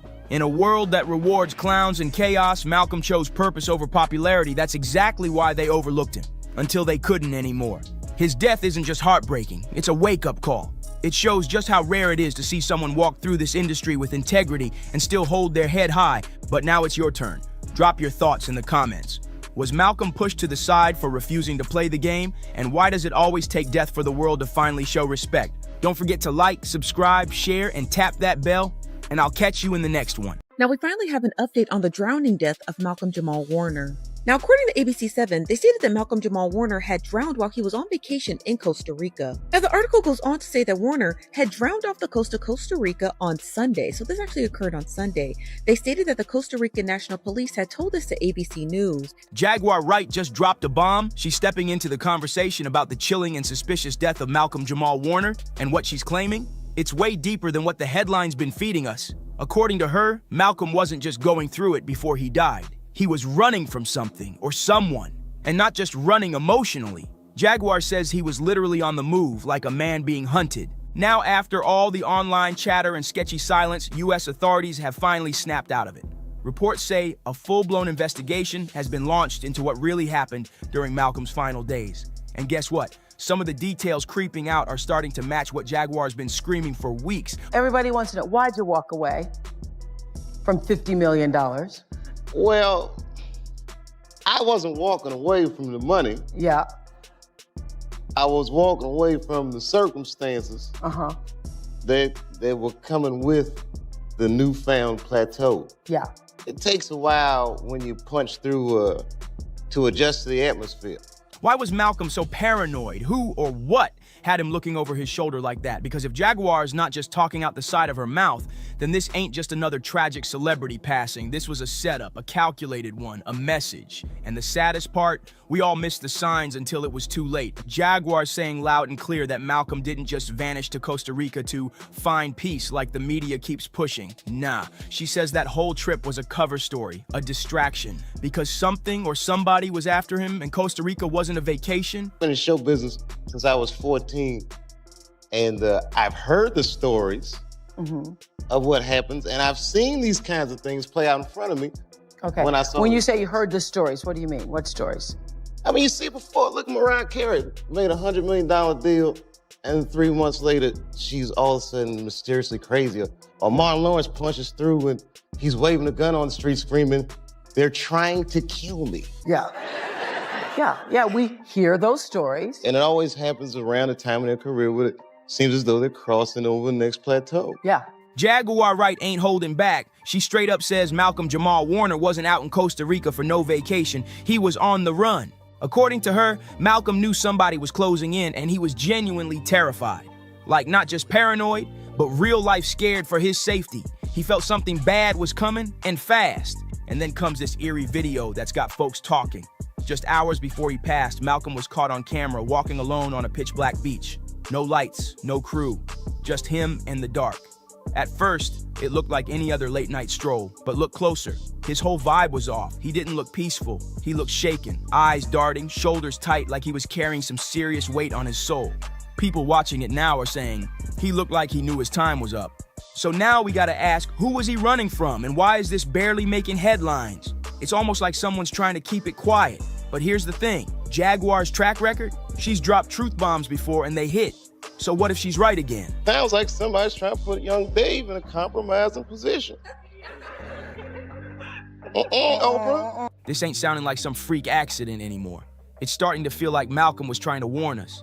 Jaguar Wright ain't pulling punches. She says the real reason Malcolm looked so rattled in that beach video, he had just been threatened again, and not by some random nobodies, nah. Jaguar says it was by extremely powerful folks. People Malcolm was allegedly planning to expose. That beach walk, it wasn't some peaceful moment under the stars. It was right after he got hit with a chilling message. Stay quiet, or else. That's why his energy felt so off in that video. Jaguar says he was shook, like he was battling something heavy in his head, trying to figure out if speaking the truth was even worth the risk anymore. Now here's where it gets even wilder. When that video first hit the internet, folks immediately noticed something was wrong. People were asking, is he high? Is he on something? The way he moved, the way he stared out into the dark, it just didn't feel like him. Some even tried to chalk it up to drugs or some kind of substance to explain why he looked so out of it. But then the autopsy results dropped, and boom, all that speculation got shut down. Malcolm's system came back clean. No drugs, no alcohol, nothing. So now that excuse is off the table completely, and it forces everybody to take a second look at that beach footage. Because if he wasn't intoxicated, what had him that shook? What did he see or hear that left him pacing in the dark like that? Black community is not a monolith. There's so many levels and lanes to the black community, and we wanted to have a space where we could acknowledge, discuss all of those lanes, because they're so varied in terms of our perspectives and our opinions and our ways of life, and we wanted to be able to have a place where we can talk about all of those things, discuss all of those things, and shed light on the not all hood aspects of who we are. Jaguar Wright's claims are starting to hit real different now. Because if Malcolm was actually being hunted by powerful people, and if he knew his life was on the line, then that beach video wasn't just some emotional moment. It might have been the exact second he realized he wasn't getting out of this alive. And once you hear what Jaguar says next, everything flips. According to her, that whole story about Malcolm drowning doesn't add up. She's claiming that's not what really happened. Yeah, his body was found in the water, but Jaguar says Malcolm was already gone before he even touched the ocean, and that changes everything. Because if he was already dead before the tide carried him out, it explains why he didn't even try to swim or fight back. People are asking, how does a man who knows how to handle a riptide, a skilled swimmer, just suddenly give up in the water? This wasn't no rookie tourist flailing in the waves. This was Malcolm-Jamal Warner, a grown man in control who had experience.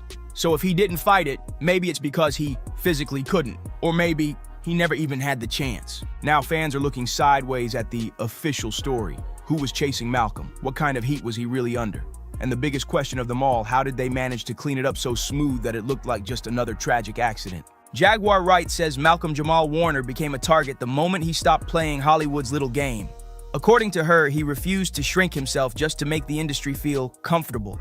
And that's when things got dangerous. She says Malcolm wasn't interested in being that quiet, non-threatening version of a black man the system loves to parade around. Nah, he was loud, proud, and unfiltered. He wasn't biting his tongue for nobody, and allegedly, Malcolm was gearing up to expose some serious mess, the kind of truth that rattles cages and makes powerful people panic. Now, if you've been paying attention over the years, this ain't new.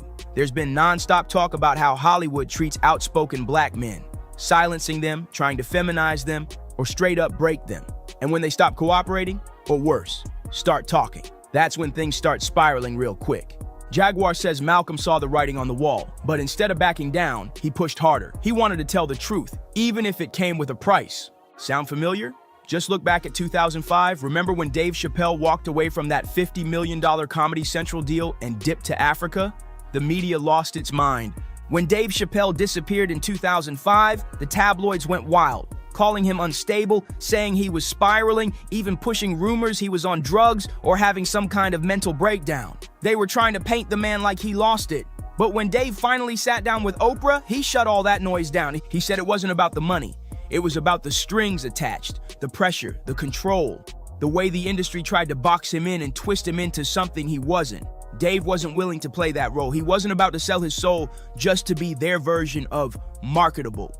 One of the realest things Dave said, he started noticing a dark pattern. He said entertainers go through something ugly, right before they hit that next level of fame, and it didn't sit right with him at all. He saw how the same machine that builds you up in public will rip you to shreds the moment you stop following the script. So, he made a choice. Instead of letting them turn him into a puppet, Dave walked, left the deal, left the country, and chose his sanity over their spotlight. When Oprah asked Dave Chappelle what really made him walk away from that massive deal, he didn't sugarcoat nothing. He said point blank, he was being pushed to create sketches that felt wrong. Not just off-color or edgy, but socially irresponsible. Jokes that didn't land right. Jokes that felt like they were laughing at him, not with him. But it went even deeper than that. Dave said he could feel the agenda. It wasn't about comedy anymore. It was about mockery. It was about turning black men into punchlines. And once he saw it for what it was, he couldn't unsee it. That's when it hit him. He was being used to clown his own people and cashing in on it. That right there was his breaking point. Now fast forward to Malcolm-Jamal Warner, and the parallels are straight up chilling. If Jaguar Wright's telling the truth, Malcolm saw that same twisted machine coming for him, but while Dave got the chance to walk away, Malcolm didn't get that luxury. Dave nearly lost everything for standing up. His career flatlined for a minute. Hollywood tried to bury him, but he survived, came back stronger, and forced them to respect his name. Malcolm, though, according to Jaguar, he wasn't that lucky because the things he was about to expose weren't just uncomfortable, they were dangerous. Look at the whole Drake verses. Kendrick beef, while the entire hip-hop world was busy picking sides, fueling the fire, Malcolm-Jamal Warner stepped back and saw through it all. He called it what it really was. He wasn't getting caught up in the noise. Instead, he pointed straight at the powerful hands behind the curtain, those unseen forces trying to pit two of the biggest black voices against each other. And according to Jaguar Wright, those same forces didn't like being called out, not one bit. Malcolm wasn't just speaking his truth, he was pulling the mask off something that was never meant to be exposed. And that, she says, is when things got serious. That's when he became a problem. But the most chilling part? Malcolm's final podcast interviews. Jaguar says they made the situation even more suspicious because he did not hold back. No filters, no fear. He flat out called out the power players behind the scenes, the ones treating black men like pawns, like puppets being dangled for profit. In one clip, Malcolm broke it all the way down. He talked about how the media dehumanizes black men, how they get boxed in, labeled, silenced, and pushed to the edge just for existing in a world that refuses to see them as full human beings. What really shook people was when Malcolm basically hinted that he was ready to expose everything. No metaphors, no coded language. He was talking direct, with urgency, like a man who knew his time was almost up. Looking back now, a lot of folks are asking, was that his warning? Did Malcolm realize he had crossed a line and there was no turning back? Because according to Jaguar Wright and now more and more fans, this wasn't random. It wasn't just a tragic accident, it was something else, something way darker. And when you really start connecting the dots, it's hard not to notice how much of this story just doesn't sit right. Did the timeline shaky? The official details keep flipping, and for something that was supposed to be a straightforward drowning, it completely crumbles under the slightest pressure. Let's break it down. First, officials claimed Malcolm got caught in a riptide while trying to save his daughter. The Judicial Investigation Agency released a statement saying Malcolm had been playing with her at the shoreline. Then, supposedly, he brought her out of the water, went back in with a friend, and that's when the current pulled them. The friend escaped. Malcolm didn't. But fans weren't buying it. That story threw up red flags immediately. Now here's where things get real sketchy. The chief of the tourist police in the Atlantic region came out with a whole different version of events. He claimed Malcolm's family, including his daughter, weren't even at the beach when the drowning happened. According to him, they interviewed the family and confirmed they weren't there at the time of the accident. Wait, what? So now we've got two clashing reports from official sources and zero clarity on what actually went down. One version says the daughter was right there and Malcolm went in trying to save her. The other says the family wasn't anywhere near the water. Which one is it? And get this, when the Daily Mail reached out for clarification, the Judicial Investigation Agency didn't flinch. They didn't backtrack at all. In fact, they doubled down, reissuing their original statement that Malcolm's daughter was on the shoreline. They even added a new layer, saying a surfer helped rescue her using his board, and a volunteer lifeguard pulled both Malcolm and another surfer to shore. But now it's total chaos, because every single eyewitness seems to have a completely different version of the story. Some say he was alone, others say he was with family. Some claim there were surfers involved, others say it was just him and a friend. Like, what's really going on here? At some point, you gotta ask, is anyone telling the truth, or is everyone just running cover? And according to Jaguar Wright, even the US government ain't buying this cleanup job. Word is, they're quietly launching their own investigation into Malcolm's death. Now, let's not forget, this all went down outside the US, so technically it's out of American jurisdiction. But Malcolm was still a US citizen, and if there's even a whiff of foul play, you already know Uncle Sam don't play about that, especially not when it involves one of their own under suspicious circumstances. And this wouldn't be the first time the US government stepped in after somebody died under mysterious conditions overseas. Remember Shanquella Robinson back in 2022? That case shook everybody. She tragically lost her life while on a vacation in Cabo, Mexico. The local authorities claimed they were on it, said they had launched their own investigation. But the story was all over the place. Too many lies, too much confusion, and the US still stepped in and launched their own separate probe because the whole situation felt shady from the jump. So, if history tells us anything, it's that when the heat starts rising and the public starts questioning everything, the feds start paying attention, and Malcolm's case might already be in their crosshairs. Because according to Jaguar Wright, it's already happening. She says federal agents are now digging deep into what really went down with Malcolm-Jamal Warner. And if that's true, Hollywood might be sitting on a ticking time bomb, because if investigators trace all this back to the powerful folks who were allegedly threatening Malcolm, and if it turns out his death wasn't just some freak accident, then the whole industry might be forced to answer for years of secrets they've been hiding and lies they've been selling. This ain't just about one man anymore. If Jaguar Wright's telling the truth, and let's be real, she's been right before, then the feds stepping in means this could be way bigger than anybody ever expected. Malcolm-Jamal Warner might not have been running from the spotlight. He might have been fighting for his life. And now, with the US government reportedly launching a separate investigation, this isn't just a tragedy, it's the kind of story that could blow the roof off Hollywood. We're talking secrets unraveling, powerful names being exposed, and a machine that's been untouchable for decades finally getting cracked wide open.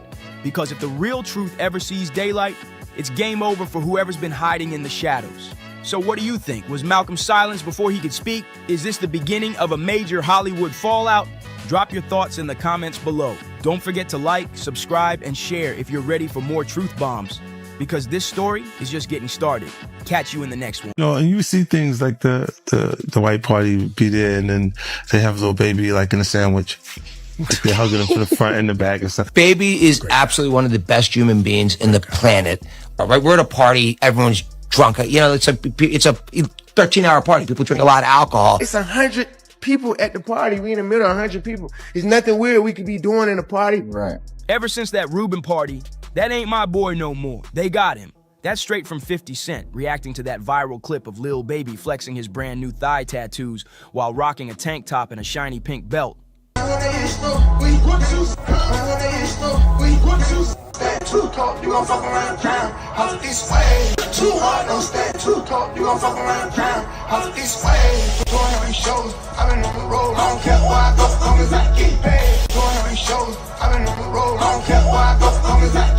Now the whole internet is roasting him, saying, who gets their thighs blasted with ink before even touching their upper body?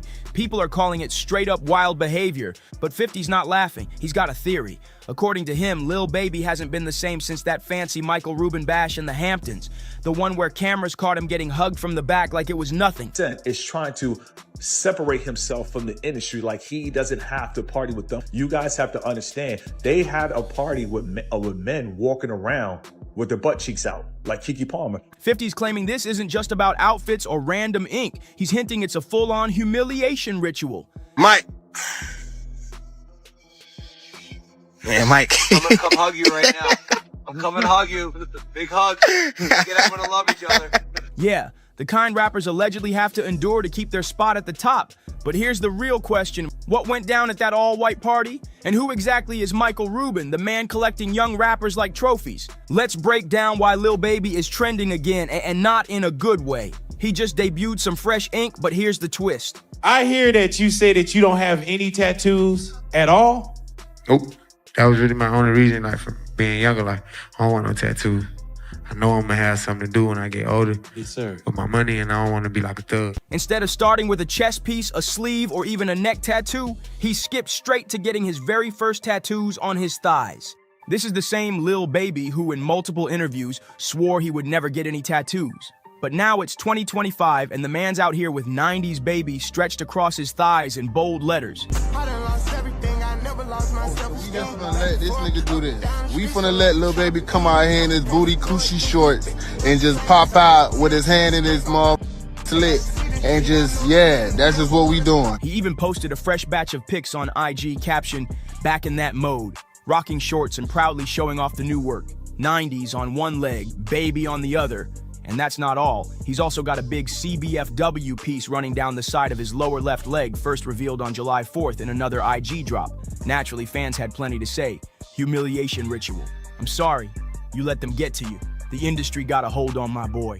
And one straight up begged, lay off them shorts. But it didn't stop with the photos. Nope. We had 5 girls, she be like, up, all y'all get in the shower. Mike.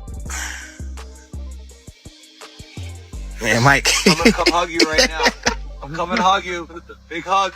Get everyone to love each other. Now this the motherfucker did it though. See, this the motherfucker did it. Hey, man.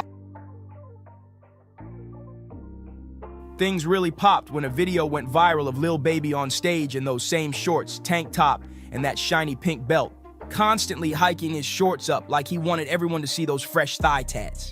If you scroll through the comments under that viral performance video, it's wild. People are straight up saying 50 Cent was right from the start. Ever since that flashy all-white party at Michael Rubin's mansion, folks swear Lil Baby hasn't been the same. That's why I don't be going to them puffy parties. I'll be from the front and the back at the same time. What are you talking about? Look, if you're into that, I'm fine with it. To get you on. I'm just saying, my mother on the pod. One person dropped, Michael Rubin already showed y'all Lil Baby was his boy. Why y'all acting surprised? Another couldn't hold back, saying, bunny hops and hugs from the back from a short white dude with money? This generation is lost. So what really went down at that party?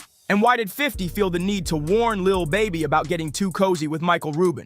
Here's the setup. Summer 2023, Michael Rubin throws one of his ultra-exclusive all-white bashes in the Hamptons. The guest list was pure A-list overload. Jay-Z, Beyonce, Tom Brady, Kim Kardashian, and yes, Lil Baby. And then boom! The moment that set the internet on fire, a photo surfaces of Lil Baby caught in what people called a hug sandwich, sandwiched right between Rubin and NBA star Kyle Kuzma. The pic exploded online and 50 wasted no time. He threw it up on his own Instagram with a caption that had everyone talking. 50 Cent didn't hold back and he reposted that hug pic and blasted in the caption, "See? This is why I don't go to no party Puffy and them at. The F is going on here, get the F off my young man." And if that wasn't enough, another shot from the same night blew up. Michael Rubin full-on hugging Lil Baby from behind. But it didn't end there. Lil Baby later dropped a video of himself on a private jet with Rubin, cracking jokes about the pictures like nothing was wrong. That's when 50 doubled down, saying this is exactly why you'll never catch him at one of those exclusive industry parties. Baby is absolutely one of the best human beings in the planet. Anything, he's just such a great human being. And like, I love his work ethic. And also like when you hear his story, and I don't know anything about music. So when I met him the first time with Drake in the Bahamas in 2020, and he's telling me his story about, he was in jail a couple years earlier. He never rapped, and now he's got this great, kind of music career. Like, you just want to root for the guy. And I'll tell you something. I've never actually said this before. The stuff of the drunk was the most ridiculous thing in the world, right? We're at a party, everyone's drunk. It's a 13-hour party. People drink a lot of alcohol. Someone captures a picture of me jumping on his back for 1 second and then says, "Oh, there's something suspect about it." It's drunken guys. By the way, before cameras, we've all done it. Like, let's keep it real. By the way, you love WWE. You've done it more than anybody. He's rolled around with people in their skivvies. Right, yeah, exactly. By the way, I haven't gone there. But, the thing that actually killed me about that is it actually hurt his career. Last year. And I felt like I've always wanted to help people make it. He's on a good build back. He's right crushing now. now. He's crushing. And he's I was just with him with Trav and him in London. But it actually, the thing is, he's such an extraordinary human being and he's such a special person. And if you think about, people who just want to hate on social media, who one picture of, a bunch of drunken people could be turned into something that it wasn't. Now, sure, some fans chalked it up to 50 trolling for laughs, but others, they've been whispering for years that there's something deeper and darker going on at these high-profile gatherings. The kind of secret initiation or test that up-and-coming rappers are expected to pass if they want to level up in the game. Loud. Out loud. 42. Keep going. Keep going. 1, 2. Keep going. Keep going. Don't cheat on your buddy hops. They suck. Your buddy hops. Apparently, the chatter got under Lil Baby's skin because he finally decided to clap back. On Lil Yachty's podcast, he admitted those endless memes about him, and Rubin bothered him so much that he went to Rubin personally, asking for the party's security footage so he could clear his name. Here's the kicker. He claims Rubin gave him the footage, but Lil Baby still chose not to release the full video. My staff that's been talking about your parties for the last couple of days, that's dying to get to your parties. Well, you know what? I've actually figured out, if this Fanatics thing doesn't work out, I think I could be a good party promoter. Oh, man, you kidding me? Yeah, I think I already got the white suit in the closet, so just let us know what what's happening. Yeah. So, what it really comes from? I love bringing people from different backgrounds together.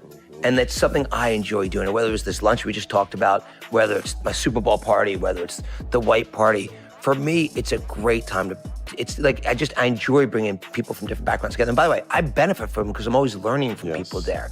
And so that's really where it started. We started with our Super Bowl party.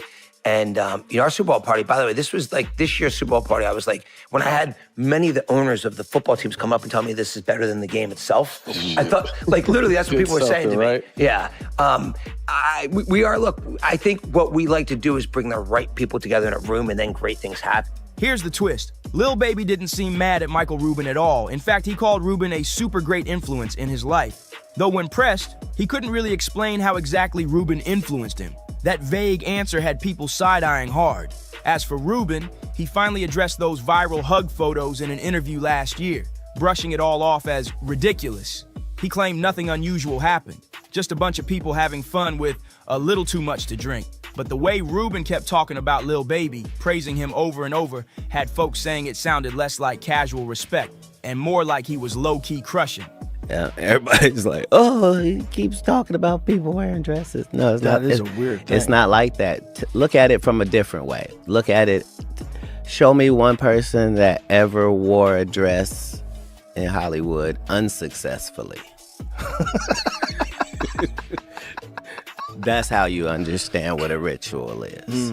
So 20 years ago, I knew that transgenders was going to be a thing. It wasn't because I was a prophet. It's just I had gotten so much information that I understood that things are secular. So I understood that the earliest I had seen that word transgender was Baphomet, the transgender. And so I knew that in the ritual of Baphomet, the transgender, to show allegiance to him, you had to kiss his ass ring. Really? And it said both of those things. So I knew that both of those things would become popular in the future. And the internet's not letting it slide. Many are still convinced there's something strange about the way Michael Rubin gravitates toward young rappers, especially considering he's not even in the music business. And it's not just Lil Baby. Who could forget that infamous clip of Meek Mill bunny hopping across a tennis court for Rubin, while everyone laughed and filmed? Meek Mill later tried to downplay the whole thing, claiming it was no big deal, just the result of losing a friendly tennis bet to Rubin. But let's keep it real. A white billionaire making a black man hop around like a bunny while barking orders? Yeah, the optics are way off no matter how you spin it. So that brings us to the big question. Who exactly is Michael Rubin and why does he seem so drawn to young black rappers? Here's the rundown. According to his own Wikipedia page, Rubin was born in 1972 in Philadelphia and raised in a Jewish family in Lafayette Hill.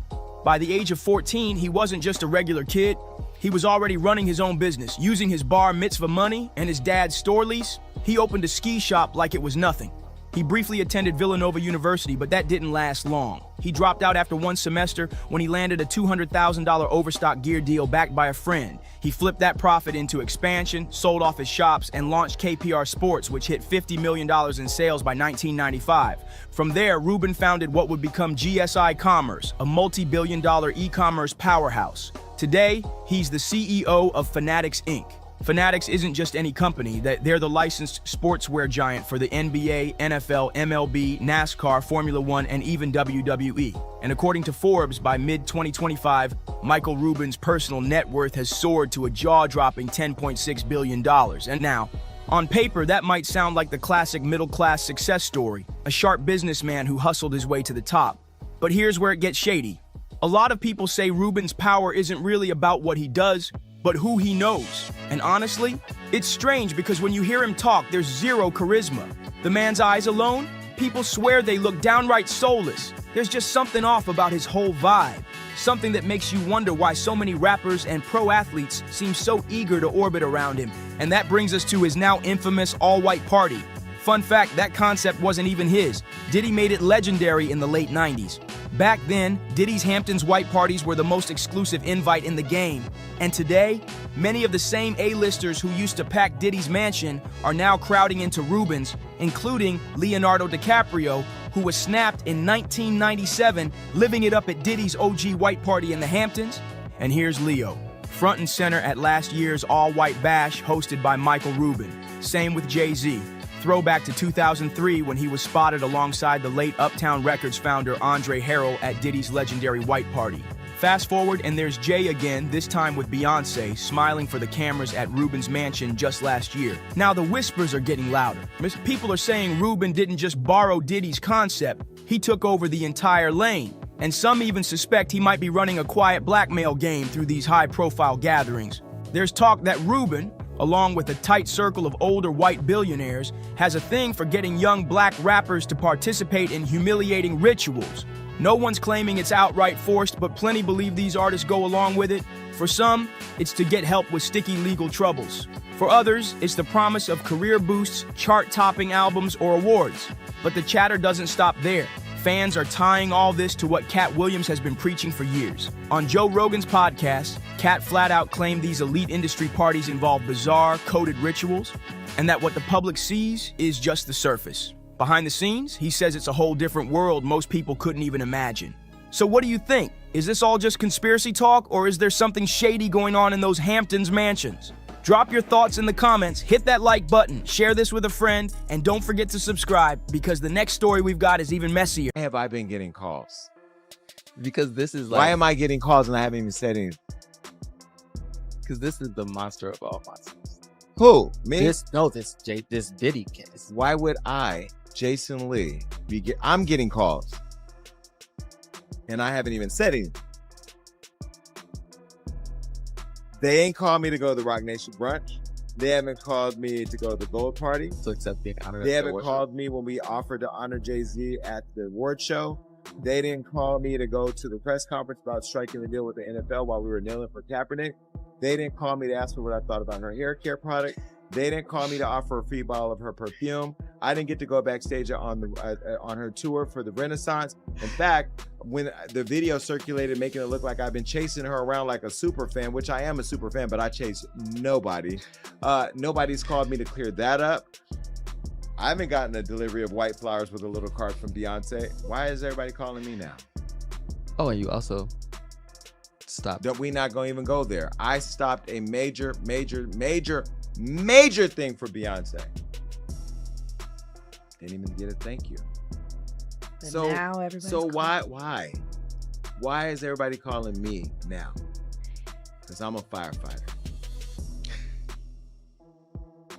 Because I run towards fires and I put them out or I fan the flames. But why is everybody calling me now? And that's the problem that I have with this whole situation. But I am going to save this conversation for Jay-Z. Jay-Z, you're watching. I know you're watching because you got people calling me. Stop having people call me. You can call me yourself. You know how to get my number. You know, you got people calling me. Jason Lee just dropped a bomb so explosive, it's got the whole Bayhive spiraling, shook to the core. And this time, it's not about Beyonce herself, it's about her twins. According to Jason, he's seen real footage, actual video clips, that allegedly show Sir and Rumi displaying signs that they might be on the autism spectrum. And let's just say, Solange, she's fuming behind closed doors, meltdown level activated. Now let's not forget, Beyonce's always been ultra private when it comes to her kids, especially the twins. People thought it was just her being protective, but Jason's flipping the narrative, saying it wasn't about keeping them safe, it was about keeping something hidden. He's out here claiming that the real reason for the secrecy was a diagnosis. And now that this leak is out, Solange is reportedly ready to go scorched earth on anyone coming for her niece and nephew.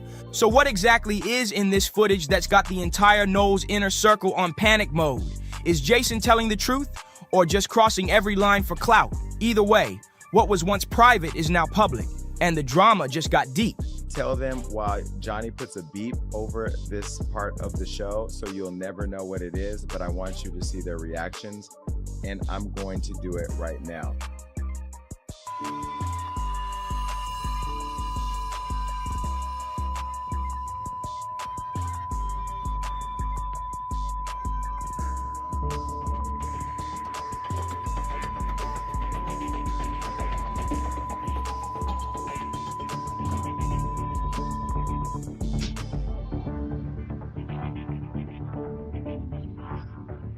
Ooh, and that's why I go back to like, we're friends in the game. We support each other. We help each other out. Can you imagine had I put that on Hollywood Law? Oh, there's one more thing. Beat this, Johnny. Jason clearly isn't playing nice anymore. He's coming for blood, and this time he dragged Beyonce's babies into it. Jason Lee didn't just throw shade, he crossed the line into dangerous territory. He came straight for Beyonce's most sacred boundary, her kids, and not just any kids, her ultra-protected twins, Sir and Rumi. Everyone knows Beyonce don't play when it comes to her children. No random paparazzi shots, no media circus, barely a peek unless it's a perfectly filtered, carefully staged moment. That's how locked down it's always been. But behind that silence, whispers have been building for years. Fans have speculated that Beyonce's secrecy might be deeper than just wanting privacy. Some said the twins might be on the autism spectrum, but no one dared speak it out loud. It's been the kind of rumor that lives in hush-hush circles until now. Because Jason, he blew the lid all the way off. He didn't just say it, he claimed it's true. And he's not leaning on gossip either. He says he's seen real footage, legit receipts that supposedly show everything. He made it crystal clear. This wasn't a guess, this wasn't shade, it was a straight-up call-out. And to make it even messier, he basically dared Beyonce to come for him. Maybe she doesn't know. Beyonce doesn't know. Yeah, I don't think Beyonce. They're not going to share that with her. Yvette knows. I got the receipts. I still have the receipts. Yvette know I got the receipts. I got them. Now if I get that message to Beyonce, yes, I can get it to I'm connected. I could get the message to Beyonce. She needs to know. And I think people like her publicist, who I love, and I'm just being critical. That's just what I do. You know that, Yvette. We're trying to book Kelly Rowland right now. Now, if I don't get Kelly Rowland because I say this about, then it's gonna be a problem. Then I'm putting out receipts. The receipts I just told y'all about, then I'll put those out. The fires that will come of that. I ain't worried. I ain't going nowhere. I'm telling you right now, I'm not playing this industry game. But here's the kicker. Jason claims the Queen's team already knows what he's capable of. He says they allegedly tried to pay him off to keep quiet. So on the latest episode of his podcast, the one we're about to break down, Jason Lee dropped another bombshell. He said Beyonce's camp allegedly reached out directly, trying to make sure he didn't go public with any more secrets, like they were scrambling to stop the leak before it turned into a flood. But the way Jason's been moving, it's got people wondering if Beyonce and Jay-Z know their usual tight-lipped control game isn't working anymore. Suddenly, they're all smiles in public, acting like there's no beef, showing fake love, and pretending everything's sweet with Jason. But he's not falling for it, not for a second. If anything, it's adding fuel to his fire, and now he's coming even harder. Jason's not just running his mouth, he's pulling receipts, dropping clues, and backing it all up with timelines and quotes. And the wildest part? He's using Beyonce's own words against her. That's right. He's connecting dots that most people missed the first time around. Y'all remember when Beyonce once talked about her delivery with the twins? It flew under the radar back then, but now, Jason's calling it a major red flag. She said she had an emergency C-section, was on bed rest for a whole month, and that one of the babies was born underweight. Now yes, medical complications with twins aren't rare, but Beyonce's own words from her Vogue interview raised way more eyebrows than expected. She revealed something that most fans never forgot. During delivery, one of the twins' hearts actually stopped. She said she had toxemia, what doctors now call preeclampsia, and was stuck on bed rest for over a month. Her body was shutting down, and things got so bad she had to have an emergency C-section. And after that, the twins were kept in the NICU for weeks. Now, ever since that moment of honesty, some fans have felt like she was saying more than she let on. Like maybe she was trying to tell us something without fully spilling. Especially when it comes to Sir, people in the medical world have pointed out the possible long-term effects of preeclampsia. And get this, several studies link it to a higher risk of autism in children. Here's where it really gets interesting and kind of emotional. In a separate interview, Beyonce talked about her kids, and the way she described them had people analyzing every word. When she spoke about her daughters, it was glowing. She praised their strength, their confidence, their voices. She said she wants them to grow up knowing they're CEOs in the making, bold enough to speak their minds and never feel pressured to fit in. Have I been getting calls? Because this is like... Why am I getting calls and I haven't even said anything? Because this is the monster of all monsters. Who? Me? This Diddy case. Why would I, Jason Lee, I'm getting calls. And I haven't even said anything.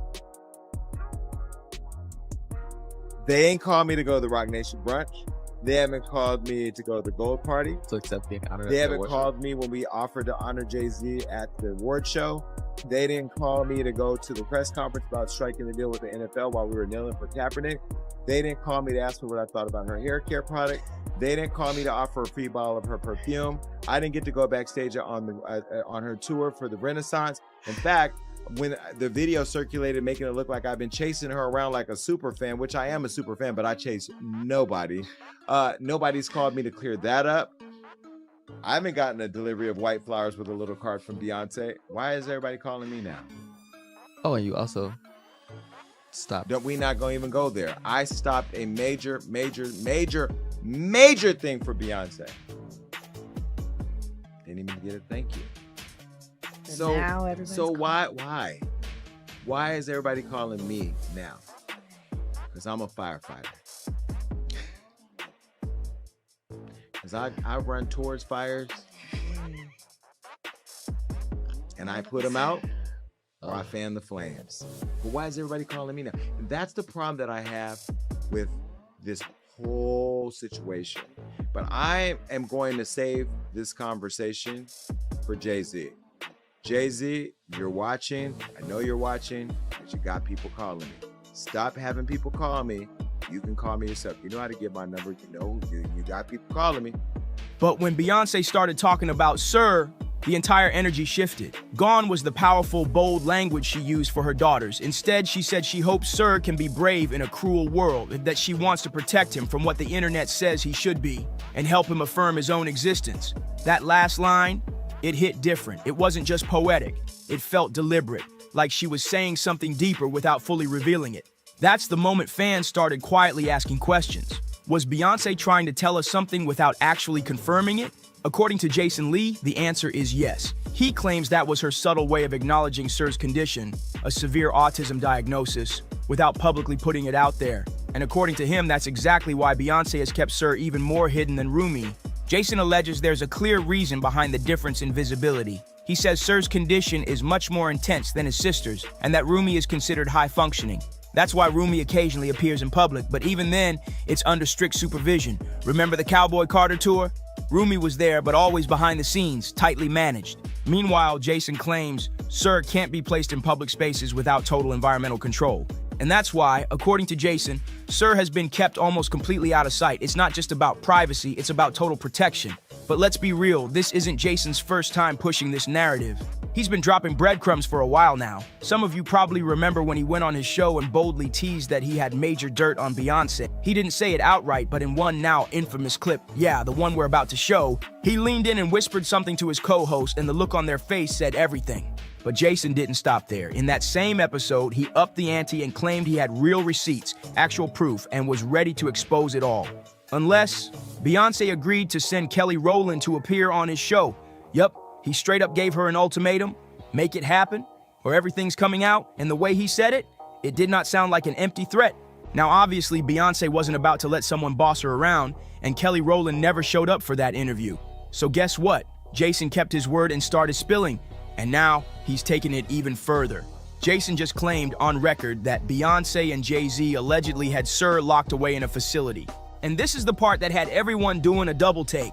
Jason didn't just suggest something shady, he came out swinging with a bold, controversial claim.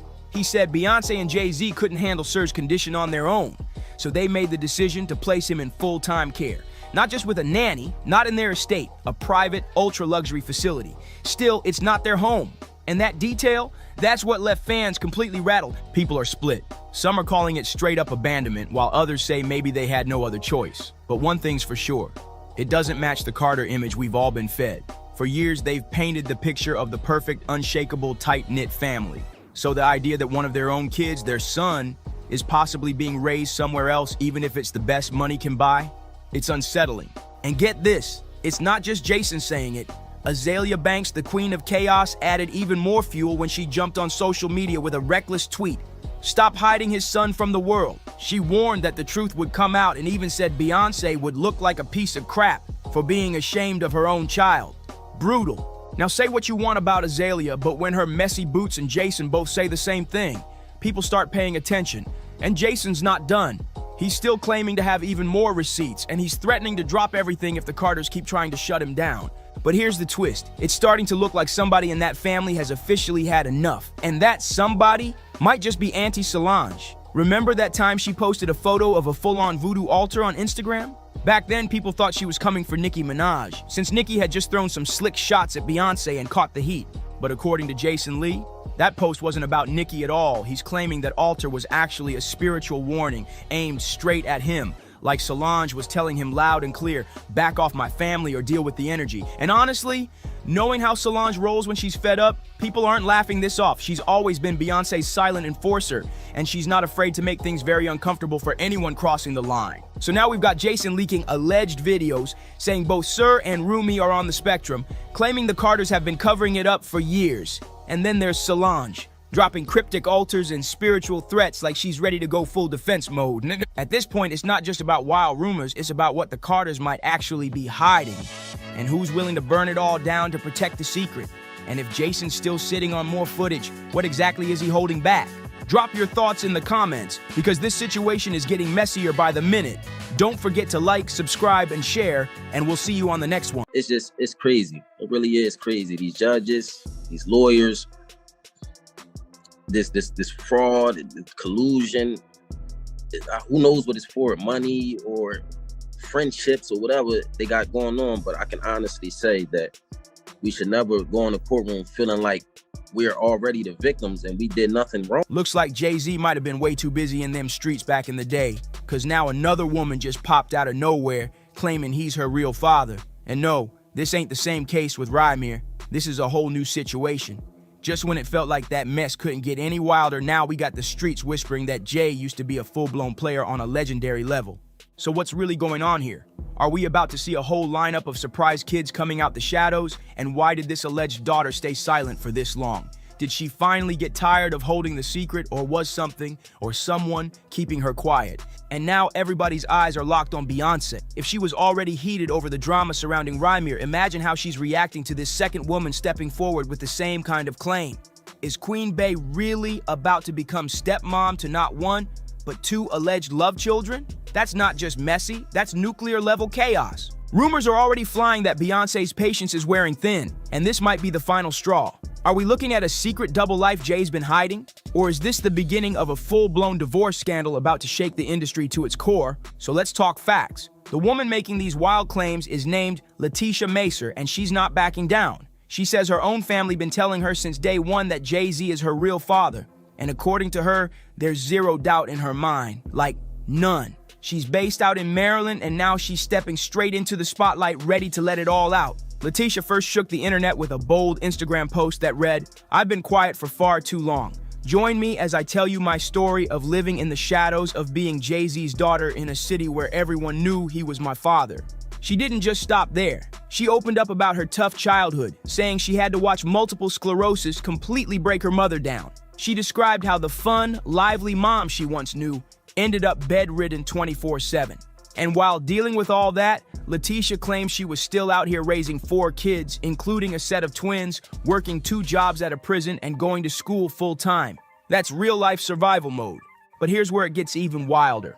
Letitia's saying she actually took an ancestry test, and according to her, it pointed straight at Jay-Z as the only possible match for her father. Letitia didn't just make a claim, she came with a whole checklist of facts and let it fly online. She said, fact number 1, it was just confirmed with Ancestry DNA. They have a 99% accuracy. Off rip, she's calling that test her proof. Then she hits with, number 2, I'm coming forward now because referred to fact number 1. Yeah, she's making it real clear. She's done staying quiet. Next up, number 3, my mother tried to reach out to him, but child support doesn't work the same when you're dealing with celebrities. She's implying that regular systems just don't apply when the alleged dad is Jay-Z. Then she drops, number 4, lawyers laughed at me. That's a gut punch, and it only gets messier. Number 5, deadbeat dads are okay unless it's Hove. She's dragging the entire situation now. And finally, she said, number 6, I've thought about this every single day of my life. It's been 28 years. It's time to speak up. She's clearly not holding back anymore, but it doesn't stop there. People from her old hometown are backing her up. One local commented, if you're not from the shore, you won't understand. But we all knew that was her father. Another claimed Jay-Z allegedly knew about Letitia for years but stayed hidden behind his legal team and never owned up. This story just keeps getting crazier. Now someone who claims to be real close to the situation is spilling even more tea. She wrote, I know the story from start to finish. I was the one who introduced your mom and dad years ago. Jay asked me who she was when I lived on the 500 side of Greenwood Avenue. We chilled in that apartment so many times. Laughed, drank, smoked, played cards, and some other things too. Woo! She says she and Lisa, that's Letitia's mom, been talking about this for years. She went on, I remember when Lisa came to my house on Bradley Avenue in Cambridge, Maryland, and we, Lisa and I, called Rockefeller. We was trying to get in touch with Jay to tell him about Tasha. But the response they allegedly got, straight disrespectful. The man on the phone said, do you know how many women call me daily and say Jay-Z they baby daddy? And she swears, my hand to God. Then she drops a quote that hits hard. As Gloria Jean Turner would say, what's done in the dark will come to light one day. And according to her, these are those days. So what's the truth? Was Jay really out here ignoring calls about a child he allegedly fathered? Because if even half of this is legit, the tension inside the Carter household right now must be off the charts. It's crazy. It really is crazy. These judges, these lawyers, this fraud, this collusion. Who knows what it's for? Money or friendships or whatever they got going on. But I can honestly say that we should never go in the courtroom feeling like we're already the victims and we did nothing wrong. First, we had the whole drama with Remir, the alleged son who's been fighting for over 15 years just to get a simple DNA test done. A judge finally ordered Jay-Z to submit his sample so they can settle this once and for all. But guess what? Jay's still refusing to comply. After all this time, he's still dodging, and it's got people asking, what is he hiding? And it gets deeper. Remir and his guardian, Dr. Lily, are accusing both Jay-Z and Beyonce of playing dirty. They say the couple has been using their power to intimidate them, trying to shut down the fight for justice. According to the reports, Lily didn't just take it to court, yet she actually went after their own legal team, claiming that the lawyers were secretly working with Jay-Z's side the whole time. She says their lawyers purposely caused procedural chaos that got the entire case thrown out of the Philadelphia courts. That's not just shady, that's suspicious. And it's not just legal moves they're talking about. Lily and Remir claim they faced years of intimidation tactics. Remir says the moment he filed a civil suit, everything changed, like folks started moving weird behind the scenes. And here's where it turns petty. Dr. Lily even believes Beyonce herself may have been the one convincing Jay-Z to never acknowledge Remir and to keep him quiet. Some fans are even speculating that Jay and Bey mocked Remir in their lyrics. So here's where the music gets messy, real messy. The track in question, Jay-Z and Beyonce's Heard About Us.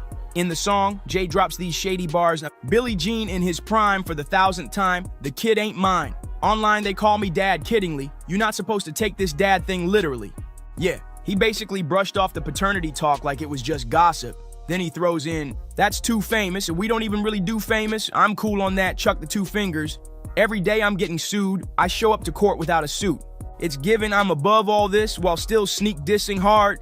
But Remir didn't take that lightly. He got so fired up, he went straight into the studio and dropped a diss track of his own. He rapped, ninjas washed up, still doing tracks like 55, and where the F you at? Need to go back to your old days, grown man in his old ways. Whew, that wasn't just a response. That was a full-on call-out. And in an interview, Remir explained his reasons, saying, this ain't about being petty or starting beef. I just want to put my truth out there. Let people know I'm still rising no matter what Jay-Z or anybody says. And he made a solid point too. If Jay's really said I'm not his son 1,000 times, wouldn't it just be easier to take the test? Like, why dance around it? Even Remir's publicist weighed in, saying if Jay put his emotions in the song, Remir has every right to clap back through music too. That's fair game. They also pointed out that despite all Jay's indirect denials in his lyrics, he's never actually spoken directly to Remir or his family. Not even once. Jay-Z's legal team tried flipping the script, painting Remir as just another clout chaser, saying he's only coming forward for attention, or worse, trying to get a piece of Hov's fortune. But Remir shut that all the way down. He made it very clear, this ain't about money, fame, or going viral. He said, I don't want money or anything like that from Jay-Z. I just want the truth. I just want to know who my real father is. That's it. Straight up. Remir even called out the hypocrisy, saying Jay loves to position himself as a role model and a voice for the community, always speaking up on issues like Black Lives Matter. But when it comes to owning his own truth, silence. And he said, if you're not my father and nothing happened with my mom, then just take the test. Simple as that. And here's the kicker. If you're telling the truth, then why is your first reaction every single time you're asked to take a paternity test? No? Now here's the part that really makes things uncomfortable. There's talk that Jay-Z allegedly got Remir's mom, Wanda, pregnant when she was just a teen and he was already in his 20s. According to Dr. Lily, Wanda was only 16 years old when she supposedly met Sean Carter. There's even speculation she may have told him she was older, but still, that age gap has everyone raising eyebrows. Dr. Lily went on to say that after Wanda got pregnant, she didn't even know how to reach him. But years later, Lily says she received a call from one of Jay-Z's in-house lawyers, and at first, they were super cooperative. They even talked about Rymir's music talent and whether it would be the right time to bring him onto the Roc Nation label. But Lily said no, not until he finished high school. Then out of nowhere, things flipped. New lawyers jumped in and the energy shifted completely. Suddenly, it wasn't about support or talent anymore. It was all business and shutting things down. Lily believes they had a realization. If Wanda really was underage when this all happened, the situation could turn way more serious for Jay-Z. So here's where things take another wild turn. A judge officially ordered Jay-Z to take the DNA test, but instead of following through, Jay did something no one saw coming.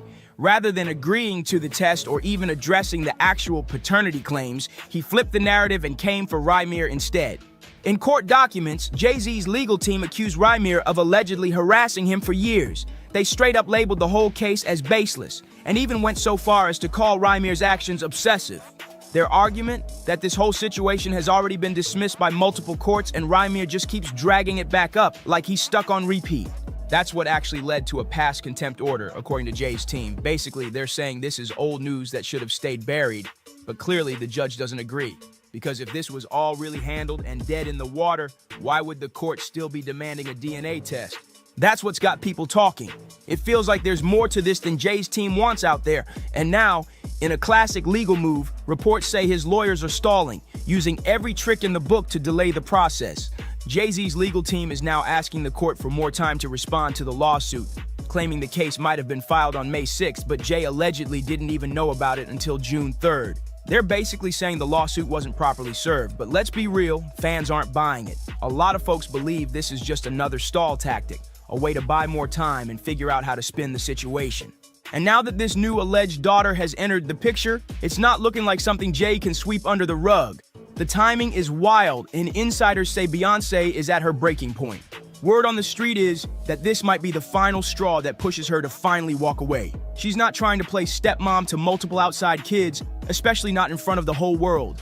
But here's the twist. Some say Jay-Z might actually be handling this new situation with Letitia very differently than he did with Rymir. Rumors are swirling that Jay is trying to shut it down quietly before it blows up into another media storm. And get this, her own friends are saying he allegedly bought her a $1.7 million mansion in exchange for her silence. Yep, you heard that right. And she supposedly signed an NDA on the spot. So now everybody's wondering, is he planning to buy off Rymir too? Or will this all blow up in a way that forces Jay-Z to choose between his legacy, his marriage, and his so-called secret kids? This saga is far from over, and something tells me it's only gonna get messier. Drop your thoughts in the comments. Do you think Beyonce's really about to walk? Don't forget to like, subscribe, and share this video if you're locked in. And we'll catch you in the next one, because this drama, it's just getting started. I can't stand Ice Cube. That's crazy. I'm not a fan of him lyrically or acting-wise. Put hands on you, give you real black eyes. Come on, don't do that. And that's the truth. I mean, you could trust me. I've had about enough. Ari Spears. Oh, that dude? Yeah. He said nothing. Is he a comedian? Yeah. Because he ain't never made me laugh, so I don't know if he a comedian. Ice Cube is a motherfucking lyricist. I can't stand Ice Cube. That's crazy. I'm not a fan of him lyrically or acting-wise. Really? He's the same. How much time we got left here? Because should I just tell him to leave now? You know, you really messed up when Ice Cube, the legend who wrote No Vaseline, actually pauses his billionaire moves just to throw shade at you. But that's exactly what happened after Ari Spears decided to pop off on Big Boy's Neighborhood. And it wasn't light jabs either. You don't think that... One of the songs I hate the most, if it comes on, I want to shoot the radio. Today was a good day. Aries went all in. He straight up called Ice Cube trash, not just as a rapper, but as an actor too. Said his whole legacy was overhyped. Like, who even says that out loud? Ice Cube didn't waste time firing back either. He clapped back saying Aries is irrelevant, not funny, and nowhere near the top 10 in black comedy. Ouch! He did a great joke. He goes, here's Ice Cube as a gynecologist. Hey, Miss Jenkins, I looked at your chart. Now get up on that thigh. That's racist. I don't know how it's racist, but what you just did. Then 50 Cent saw the clip, And you already know what happened next. 50 couldn't resist. He lives for this kind of mess, clowning someone who's already spiraling. He reposted the drama with his usual petty flair, making sure the whole internet laughed at Aries before he could even defend himself. Not the greatest lyricist. He was energy. He was passion. He made you feel him. If that said, tear the club up, you wanted to tear the club up. Dear mama, you wanted to hug your mama. When you think about lyricism, Nas, Jay-Z, Biggie, Jadakiss, my lyrics spitter. And get this, it all started with some chill barbershop-style convo about ranking rappers. Big Boy just asked a harmless question, but Aries, he went full kamikaze. No hesitation when Cube's name dropped. He said what he said and meant every word. Watch the comments. Now, when people talk about, you ask anybody, no matter where their region, you know, give me a top 5 rappers. Pac's usually always in that list. Right.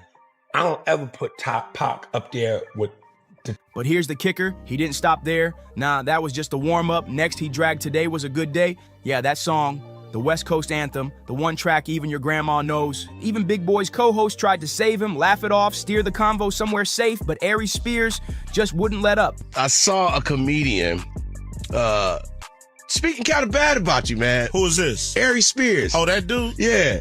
He said nothing. Is he a comedian? Because he ain't never made me laugh, so I don't know if he... Instead, he doubled down hard, launching into this weird impersonation of Ice Cube as a gynecologist, and the punchline? Man, it was so awkward that the whole table went dead silent. Aries chuckled to himself, but nobody else cracked a smile. That joke didn't just fall flat, it crashed and burned. What he said? What'd he say? He said it was nothing about you impresses him. From movies to rapping, nothing at all impresses him. And I'm like, wow, like what? Suckers usually don't like me. You know what I'm saying? Like the people that you know, they usually don't like me when they coming from that angle. That's cool though. You know, everybody got their opinion and they all stink. You know what I'm saying? At the end of the day, it's cool. You know, he entitled to his opinion. It's the feeling is mutual. You know, I don't think he on anybody's list of top 10 comedians. You know what I mean? In the black community for sure. I don't even know if he's on the register with us. You'd think after that cringe moment he'd chill, but nope, he kept digging that hole even deeper. This wasn't just disrespect, it was Aries going off the rails. Big Boy tried to reel him back in, but Aries, he just kept firing. And then, out of nowhere, he took it up a notch and threw shade at Tupac. Yeah, Tupac. Like, bro, what are you doing? Hey, man, I gotta listen to this. Lulu. Nah, this hot right. He didn't just take a jab at one icon, he came for the entire West Coast. That's how you get blackballed for real. And here's the wildest part, Aries knew it. Dude literally looked straight at the camera like he was daring people to cancel him. Dude was on, I'm just watching. Music. And all of it. Movies, all of it. Yeah. I never really seen Ice Cube in films that weren't his. You know, like he kind of produced the vehicle that he was in. And it wasn't like he was just being the actor in someone else's film. The backlash came fast. One fan posted, I love Aries' skills, but bro, that Ice Cube slander, that's a hard no. And this right here is why folks say Aries Spears got no credibility to be calling Pac or Cube non-lyrical. I'm the poster child for the world's biggest hater. If you look up the word hate, it's my picture.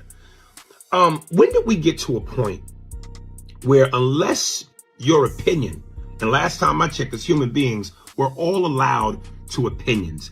At what point does it get to where unless your opinion is favorable about a person or a thing and goes with the flow of everyone else, you're a hater? I don't understand that. Like one user said, this is just New York salty because the West Coast snatched the crown in the late 80s and ran it through the 90s, but Aries clearly wasn't ready for what came next. Because the actual legends he dissed, they clapped back. Somebody sent me a clip where Ice Cube responded. He was on a radio show and the dude played him the snippet. And the first thing Ice Cube says is, well, most suckers don't like me. Then he goes on to say, I never heard of this dude. Then he finishes by saying, well, he's just not funny. Well, you can't have it both ways. If you don't know who I am, how do you know if I'm funny or not? So you can't have it both. Normally in this game, icons don't respond to clout chasers. They ignore the noise, let nobodies talk, and keep it moving. But not this time. Ice Cube broke the silence and hit back like a boss. He didn't just defend his name, he torched Aries' whole status. Cube questioned whether Aries was even funny, even relevant, or if he ever really had a spot in black comedy's real scene. It was a surgical takedown. For the record, I respect Ice Cube, the man. I respect Ice Cube in terms of what he's brought to the game. He's one of the pioneers, so hats off to him. Cube wasn't yelling, he wasn't wilding. He was cool, calm, deadly. He dragged Aries with a smile, and don't forget, Cube is built for this. He's not just an artist, he's hip-hop royalty. He wrote for NWA, dropped No Vaseline, one of the most savage diss tracks ever, made Friday a cultural classic, and then flipped into a businessman with the Big 3 League. Cube got receipts everywhere. Said I wasn't a fan of his artistry. I never attacked him as a man. I never attacked him in terms of his character. I said I wasn't a fan of his artistry. Why am I not allowed to feel that way? Why is that? And then secondly, it's always funny. People call me a hater because they love to highlight when I say I don't like something, as though I don't have love for anything. But that wild clip, that was just the beginning. Aries Spears clearly thought he was on a roll because even after getting roasted by legends and dragged by fans, he pulled up to Vlad TV and doubled down again. Like mocking Ice Cube once wasn't enough. He wanted round 2. Did you call me? Oh yes, Uncle Pete. Can you watch TJ for me? I need to run to the, I gotta run some errands. I need to go to cleaners and I should be coming back. Okay? All right, baby. Thank you. But here's where it got messier. Aries didn't realize he wasn't just poking at Cube anymore. Somewhere in some luxury hotel suite, phone in hand, 50 Cent was watching it all go down with that signature smirk. And guess what? Aries had something slick to say about him too. And just when people thought 50 would stay quiet, boom, he drops a video. Not a direct diss, but one of those petty, smooth moves only 50 can pull off. A video so passive-aggressive it had fans instantly knowing who he was coming for. No names were dropped, but the message was loud and clear.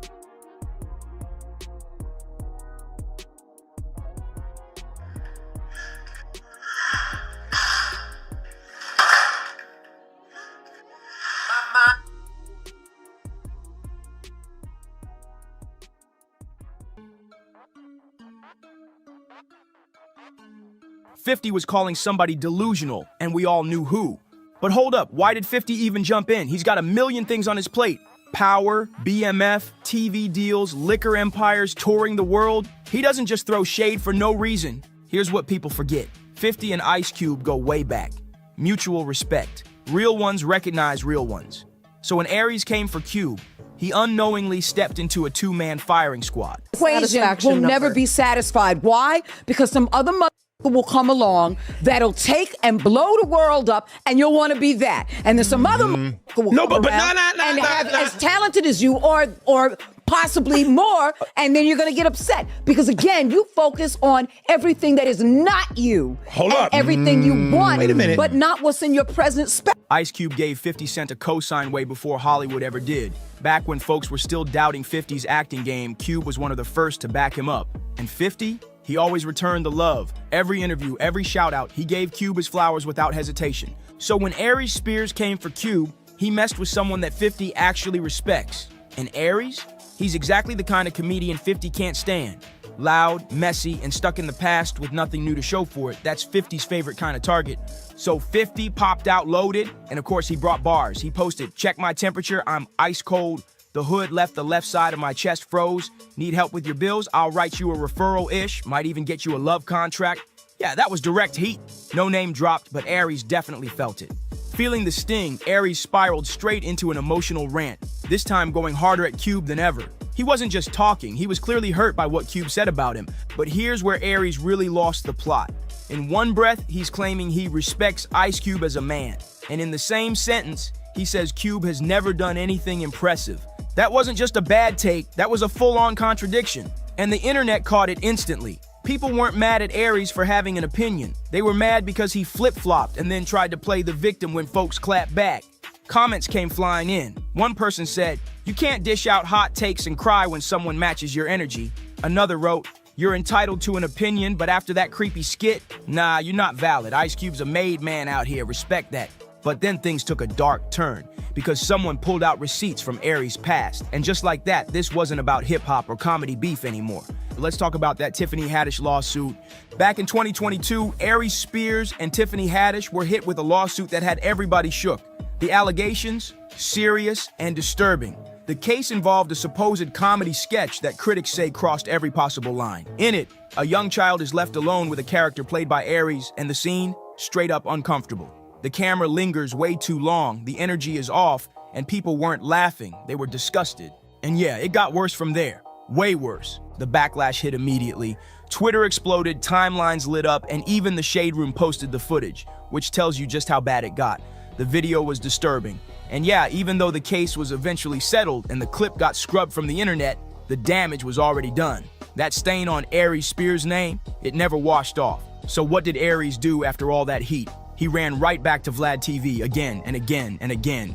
People started noticing that Aries Spears was on Vlad more than Vlad himself. He kept showing up, ranting about being blackballed, crying that he should be as big as Kevin Hart, but fans saw the pattern clear as day. Aries wasn't grinding, he was griping, talking more than he was working. Every time his name popped up, it was tied to drama, not jokes. He wasn't trending for new stand-up, he wasn't landing roles. He was going viral for clowning legends, sparking beefs, or rehashing old wounds, hoping folks still cared. But it didn't stop there. Behind the scenes, Aries Spears had already earned himself a reputation, and not a good one. Multiple ex-castmates have gone on record saying he was difficult to work with, had a massive ego, and was always trying to outshine everyone else in the room. Instead of being a team player, Aries wanted to dominate every sketch, every convo, every spotlight. Yes, Aries Spears is talented, nobody's denying that. He can kill an impression, he can crowd work a room, and when he's in the zone, he's funny. But here's the truth, he never got his Chappelle moment. And that kind of missed shot, it eats away at you, builds up bitterness, makes you lash out. So let's flip the script. Why did this whole Ice Cube beef blow up in Aries' face? Simple. When you come at Ice Cube, you're not just clowning a celebrity, you're coming for a pillar of black culture. And that's where Aries messed up bad. Let's break it down. No Vaseline, that's not just a diss track. It's a top 3 of all time. Period. Friday, that's not just a comedy movie. It's a cultural blueprint. It birthed characters, phrases, and vibes that shaped an entire generation. Then there's the Big 3 League, a whole professional basketball league built from scratch, backed by real NBA legends and top investors. And even before all of that, Ice Cube was a ghostwriting machine, writing for Eazy-E, Dre, Ren, the whole NWA squad while he was barely out of high school. The man's got roots deep in the game. Now compare that to Aries Spears, whose biggest pop culture impact? A few solid Mad TV skits and some okay stand-up bits. And now, he's known for going viral dissing Ice Cube on podcasts and racking up headlines for all the wrong reasons. And this is exactly why fans had Cube's back from the jump. No hesitation, no debate. Aries poked the wrong giant and paid for it. But here's the final twist that really sealed the L. Ice Cube recently posted a teaser cast list for the long-awaited Final Friday movie. And guess whose name was nowhere to be found? Yep, Aries Spears. Now maybe he was never being considered in the first place, but the timing had fans convinced Cube was sending a message. Loud, clear, unbothered. Basically, you can do all the impressions you want, but you'll never get cast where it counts. Aries wanted to go viral? Congrats, he did. But not for the reasons he hoped. Not for a comeback. Not for a hot stand-up set. He's trending because 2 legends, Ice Cube and 50 Cent, called him a nobody. And what made it worse? Nobody disagreed.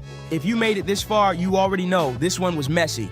So go ahead and drop your thoughts in the comments. Hit that like button, subscribe for more drama like this, and share it with someone who still thinks coming for legends is a smart move. Catch you in the next one. They think they can say anything because I'm a nice person and I'm accessible. Yeah. So they get to they F around and find out the real deal once they do. You know, yeah. But 15 and 22, damn. Yeah, that's crazy.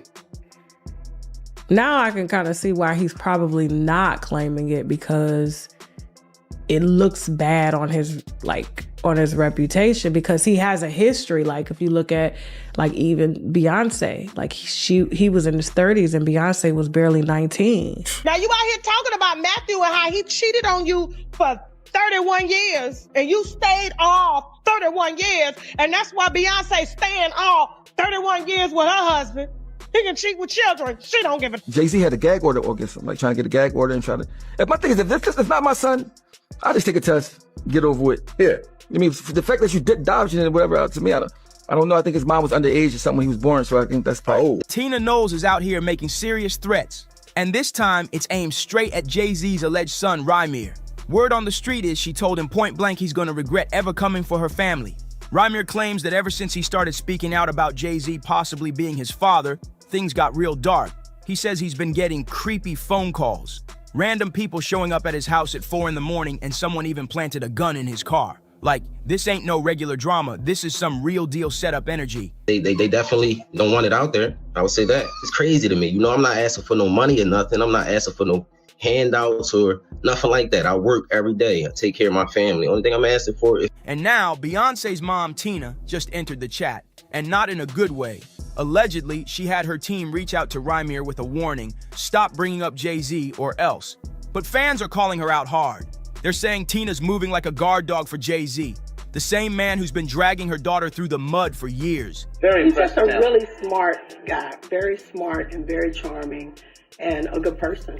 But you're Beyonce's mom. Did you ever sit him down when you knew they were getting serious and say, listen, Jay-Z, here's the scoop. You better treat her with love and kindness and respect? I never had to do that because he told me that he told me those things, that he loved her and that he would treat her with respect. One fan even said, Tina's protecting Jay harder than she ever protected Beyonce's peace. And let's be real, why is she always jumping in to defend Jay instead of holding him accountable? Why is she threatening Rymir instead of checking the man who's been playing her daughter? The internet's torn. Who's the one lying? Tina? Jay-Z? Or is Rymir just exposing the whole Carter family mess? Shot at. Damn. Somewhere in September, he was in the parking lot with other people, near where he's at living now. And out of all the cars there, his was the only one shot up. So we believe that that was a nexus or a connection, I believe, between the case and what's going on because it was around the time. And here's the kicker. A leaked phone call between Tina and someone from her camp did hit the internet for a hot second. In it, she allegedly said Rymir is a problem that needs to go away. And here's where it gets really wild. Tina allegedly told Rymir that if he doesn't shut up, she'll personally make sure he regrets ever speaking on her family's name. But she didn't stop there. She brought up sealed court records and even bragged about knowing people in New Jersey who owe her favors. Like what? That sounds like a direct shot at the messy legal case Rymir's been trapped in for years. And then she allegedly said, he doesn't know who he's messing with. We shut this down once. We'll do it again. Straight up mafia-style threats. In addition to that, we've had people come to my home in the past, driving on the grass. We have people knocking on the door at 4 o'clock in the morning. We've been through all of it, mostly around the filing. This all exploded right after Jay-Z filed new legal documents flipping the script and accusing Rymir of harassing him. Yup. According to court files pulled by Us Weekly, Jay's legal team claims that Rymir has been coming at him for years with completely made-up allegations. They say this new lawsuit is just part of a long pattern of what they're calling a decades-long campaign against Jay-Z. This is a bigger picture than this. We want to try to make a difference with the Pro Se Act or the Legal Abuse Act, bringing new legislation and trying to sit down at the table with the lawmakers to make a difference. In addition to the fact, because, you know, like you said before, Mr. Carter might not never do anything, and I'm sure he probably won't, but it ain't about him. This is about the system allowing things to happen that were very agreed and put our lives at stake in some regards. So I just wanted to say that that's what another reason why we were still going to the criminal stuff for the second time. This time the prosecutor's office locally did get involved. But everything is slow moving and things are happening and, you know, it's corruption going on. The law says in New Jersey that if the person who resists to take the test is presumed the father. That's what the law says. Here in New Jersey, anybody who don't want to do it and go away from doing it or prevents from doing it is presumed the father. So right now, he's presumed the father. He's not even alleged. The legal filing states that Rymir's accusations have already been thrown out in multiple courts, and Jay's team says that Rymir is ignoring court orders, which led to a contempt charge. But here's the real twist. Fans are flipping the narrative and saying the only one being harassed is Rymir. And now, with Tina Knowles allegedly threatening him behind the scenes, it's looking way deeper than a simple court dispute. Wait a minute, are you saying Tina Jay-Z? I'm saying it's all in the family. What? That's why Solange is so terrible. Because Solange ain't going for it. She's the real talent. She's the one with real integrity. But before we dig back into Tina's shady moves, we need to talk about how Rymir almost lost his life just for daring to speak up against Jay-Z. This ain't just legal beef anymore. Someone allegedly tried to take Rymir out for good. The threats weren't just talk. They got dangerous real quick. Rymir and his legal guardian, Dr. Lily Coley, sat down on the Hip Hop News Uncensored podcast and dropped a bomb. After Rymir filed the paternity lawsuit and asked Jay-Z for a DNA test, he was actually shot. But it gets even darker. Lily said that ever since the lawsuit hit, random strangers started pulling up at her house, clearly trying to scare her into backing off. And she made it clear, this fight isn't just about Jay-Z. It's about standing up for regular people against rich and powerful folks who think they're untouchable. Coming back to my apartment to tell me that I had made the right decision, she told me it was just as well. Now, I don't know if I want to read this part because this is what she said to me, and it's really nasty. And this is a direct quote. Ashley is talented, but she is so big. She towers over the other girls, and she is too dark and ugly. And the pressure didn't stop there. Former Rockefeller artist Oshino just backed Rymir publicly, and what he shared is chilling. He claims someone tried to set Rymir up by planting a gun in his cars, like this is straight up movie level sabotage. According to Oshino, Jay-Z even offered Rymir hush money at first to keep quiet. But when Rymir refused the payout, that's when, according to them, Jay-Z started pulling wild, shady moves to silence him completely. And it just keeps getting worse. Oshino also confirmed the whispers that Rymir's late mother, Wanda, was only 15 years old when Jay allegedly got her pregnant. That fact alone has people side-eyeing everything Jay-Z's trying to spin now, especially since all Rymir ever asked for was a simple DNA test. Now Jay's flipping the whole narrative, trying to paint Rymir as the one doing the harassing. Be serious. Rymir didn't come out with a reality show or try to ride a clout wave. He did everything by the book. Filed legal paperwork, waited patiently, and boom. After the media picked up the case, the man got shot. That doesn't sound like a clout chaser. That sounds like someone who hit a nerve. Let's not play. Jay-Z has the kind of money and connections that let you stall court cases for years. You can close doors, delay hearings, and run someone out of money before they ever get a shot at justice.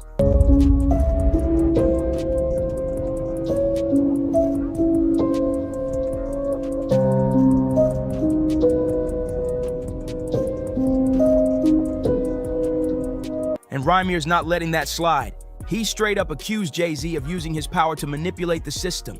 In fact, he filed a lawsuit not just against Jay, but against the judges themselves. According to that lawsuit, Jay allegedly lied under oath, claiming he didn't own property in New Jersey, which would mean the court had no jurisdiction. But guess what? Rymir's legal team found documents, property deeds, and tax filings, with Jay-Z's name right on them.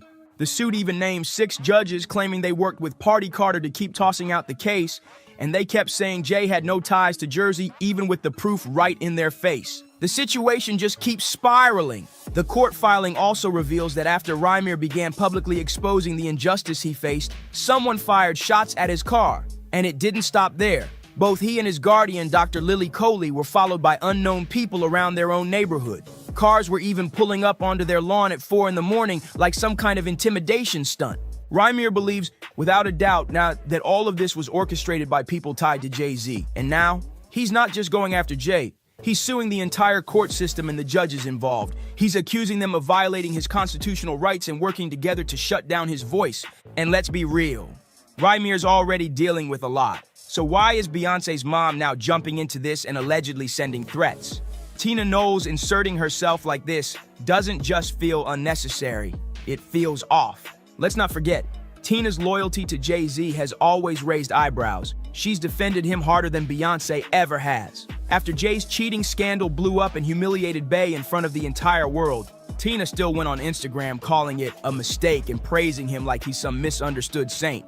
People online are saying what we're all thinking. How is Tina always riding for Jay more than her own daughter? And now hearing that she may be out here threatening Rymir, a man who's simply asking for a DNA test, that's not just messy, it's low-key creepy. But Tina's ride-or-die loyalty to Jay-Z ain't the only thing raising eyebrows. Some insiders are now dropping even wilder bombshells.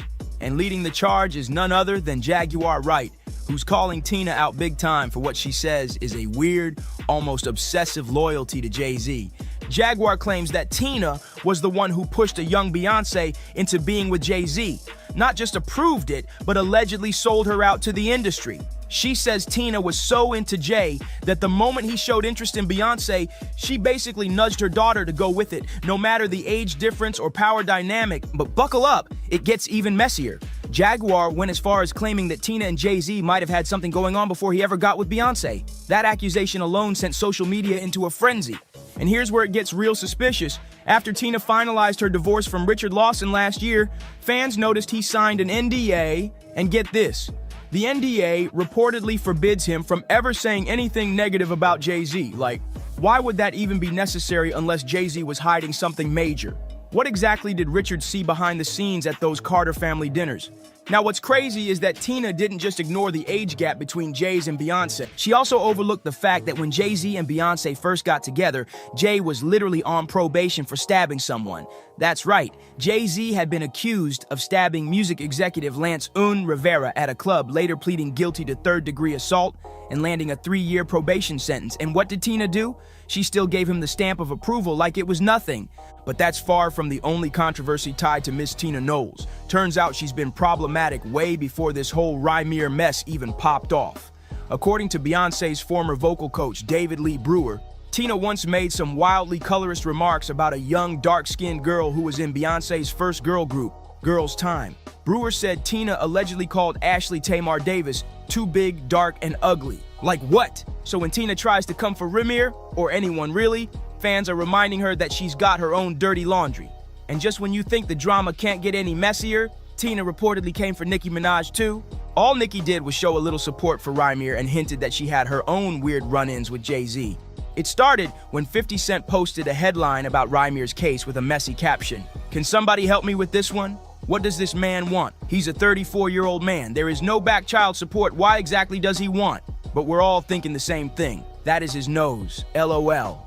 Nicki reposted it with a simple, respectful message. Oh, is this why he was trending the other day? I don't know.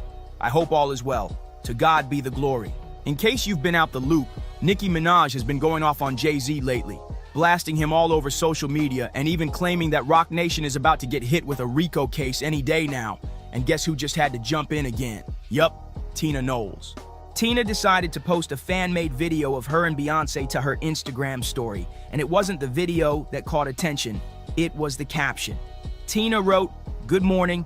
It feels good to wake up knowing my faves didn't lose their minds. Like some people, y'all have a great day. Remember to ignore the ignorance, as Ms. Tina would say." Oop, that some people line, fans immediately clocked it as shade toward Nicki's recent online rants. But when the internet called her out, Tina backpedaled fast, claiming the post wasn't about Nicki or anyone specific. Still, folks aren't buying it, not one bit.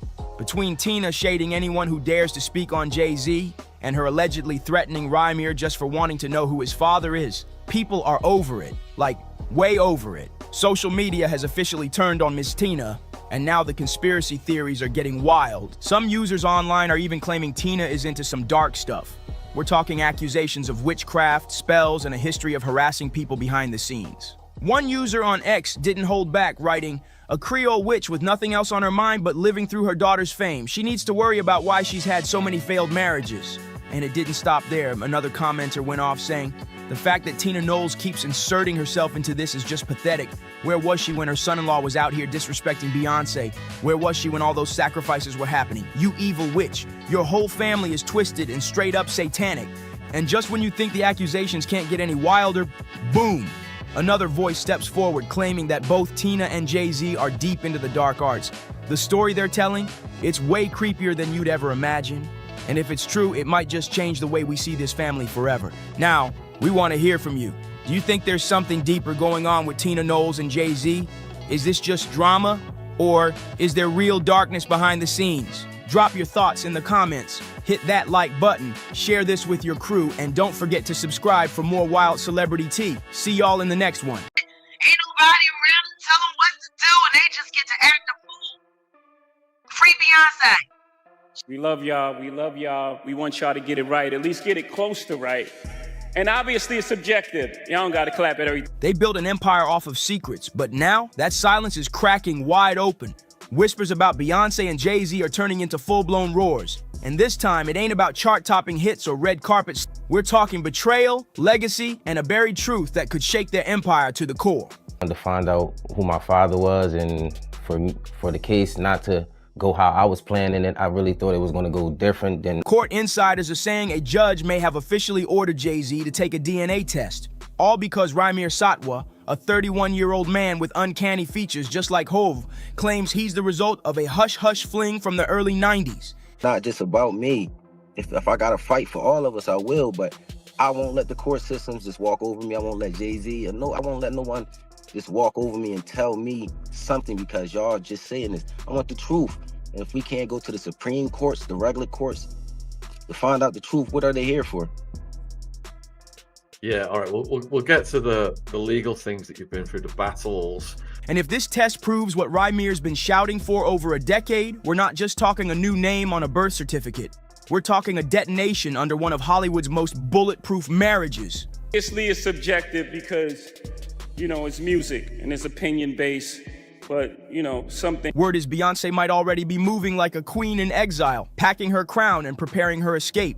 Behind closed doors, sources say she's been planning this move silently but savagely for years. Real estate sleuths and flight trackers have clocked shady solo jet trips booked under her team's secret aliases. Quiet luxury real estate deals popping up in Malibu and Paris, and now her security team? Yeah, multiple bodyguards have been pulled off Jay-Z's protection detail, allegedly reassigned directly under Bey. One longtime guard spilled that she's been training for freedom like it's a military op.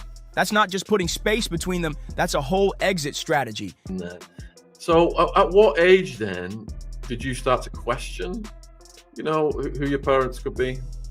Well, I wouldn't say I started to question it, but I said around like 7, maybe 6. And I think it started at 6. And my mom was just telling me that my father wasn't my father. But as a kid, I really didn't look. And let's be real, Beyonce doesn't wing anything. Not when she's guarding billions, 3 kids, and a brand image polished to perfection. Let's talk signs. Because when it comes to Beyonce, her symbols hit way harder than any public statement. For years, fans clung to that famous IV tattoo on her ring finger, perfectly matching Jay-Z's. It symbolized way more than birthdays or wedding dates. It screamed unity, fate, even destiny itself. But now, that ink is gone. First faded, then blurred out in pics, and finally completely erased. Actually, my mom was at a show, and she was with a friend. And I guess her and her friend stayed to, after the show, he was doing little signings and little autographs and stuff like that. I guess he wasn't too big, but I guess females, when the show is over, you can sign little autographs and stuff like that, talk to the people who perform. She said she went up there. Her left hand now sparkles with icy designer rings, but none tied to the past. And let's not play. Beyonce doesn't accidentally delete history. Every detail of her image is calculated like a chessboard. That tattoo vanishing, that was a silent funeral. While some fans tried to spin it as just a style switch-up, insiders aren't buying it. They're calling it exactly what it looks like when a cold, hard message. And here's where it gets deeper. All appears calm and normal until Solange Knowles, Beyonce's sister, lunges at her brother. Legal sources close to the Rymir Satwa case are spilling tea about what they're calling a full-blown separation simulation. Multiple insiders claim that back in 2021, way before this DNA drama hit the press, Beyonce's camp kicked off a whole legal firewall strategy. We're talking offshore trust setups, private home leases just for her and the kids, and even hiring a separate legal squad not for business, but for family law. Yep, you heard that right. This wasn't just insurance. This was divorce planning, and not in panic mode. This was Beyonce playing the long game. Got anything, so why wouldn't I believe my mom? We could have been settled this, and it only takes a conversation and some words. I'm not a hateful guy. I don't hate anyone. I'm not after nobody. I'm not trying to see no one downfall, but this is just some things that just went through court, and they just expected me to just sit there and just take what they were saying. According to one lawyer tied to Roc Nation, she wasn't caught off guard by any of this. She saw it coming and started prepping years ago. Which brings us back to Rymir. He's not just a tabloid headline anymore. He's the match that might burn this whole legacy down. He's not just some clout chaser. He's a grown man who spent over a decade begging Jay-Z to acknowledge him as his son. Rymir's been fighting this battle almost his whole life. His mom, Wanda, filed affidavits. His guardians tried everything to get the courts to recognize his case. But every time they got close, boom, sealed files, red tape, and mysterious dead ends. It was one man with no father up against a billionaire with the most powerful lawyers in the game until now. Exactly 10 years ago, they say this was a party for Diddy's son, King Combs, but all the names involved here are huge. Huge. Talking Beyonce, Jay-Z, LeBron James. Now, all of those people are just witnesses, according to this lawsuit. Something just snapped loose. In the flurry of recent legal filings, a thread came undone. And now it looks like a judge whose name hasn't even been released yet has formally demanded a DNA test from Jay-Z and Beyonce. Word is, she's done waiting to see how her husband handles it. He took them to some apartment building, and you know, they did what they did in there. You know, talked a little bit, had a good time party, and I guess you know, I can't fully talk as my mom because I'm not my mom. I'm just telling you guys what she told me. It was just, and I honestly just believe it. You know, it's just no. Sources say trust between them is shattered, not just because of what Rymir might prove, but because of how deeply this whole thing was buried. Apparently, Beyonce knew about the allegations years ago. But what she didn't know, the lengths Jay's legal crew may have gone to shut it all down. According to two ex-Rock Nation insiders and a paralegal linked to the New Jersey court, Jay-Z's team may have offered off-the-books favors or shady deals to someone tied to the legal process, all to get Rymir's case tossed out on some technicality. That story hasn't gone public yet, but behind the scenes, it's spreading like wildfire through music law circles. And if even half of that is true, this isn't just personal betrayal anymore. This could be a full-on conspiracy, a brand-protecting machine moving in silence, just to erase a man claiming to be his son.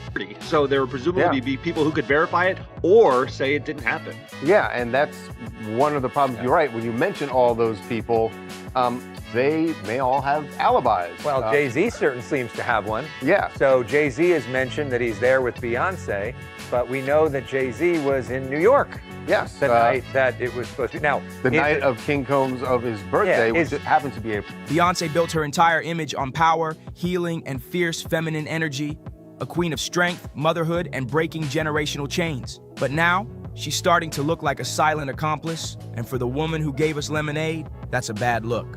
Suddenly, her silence feels less like grace and more like strategy. But you can't stay quiet forever, not when the world starts screaming for answers. Things between her and Jay-Z have turned weirdly robotic in public. Separate entrances at major events, forced smiles with zero warmth. At one LA family dinner, they reportedly sat at opposite ends of the table, flanked by PR teams, barely saying a word to each other. And that big Jay-Z exhibition opening in Brooklyn, Beyonce showed up, but not like a wife. She arrived with Blue Ivy in a separate car, gave a cold, calculated smile for the cameras, and dipped before the after party even started. One staffer who worked the event didn't hold back. They said she looked like a woman handling business, not someone standing beside her man. And that's the kind of emotional distance you don't always catch right away. But when you look back, the clues were there the whole time. Fans are now re-watching old footage, rereading lyrics, dissecting interviews like it's a crime scene. Oh, Mr. Diddy, aka Mr. Love, now. No, Sean Carter. One moment has folks talking. At the Renaissance film premiere, Jay leaned in for a kiss, and Beyonce subtly turned her head so it landed on her cheek instead. Then there's her tour fashion.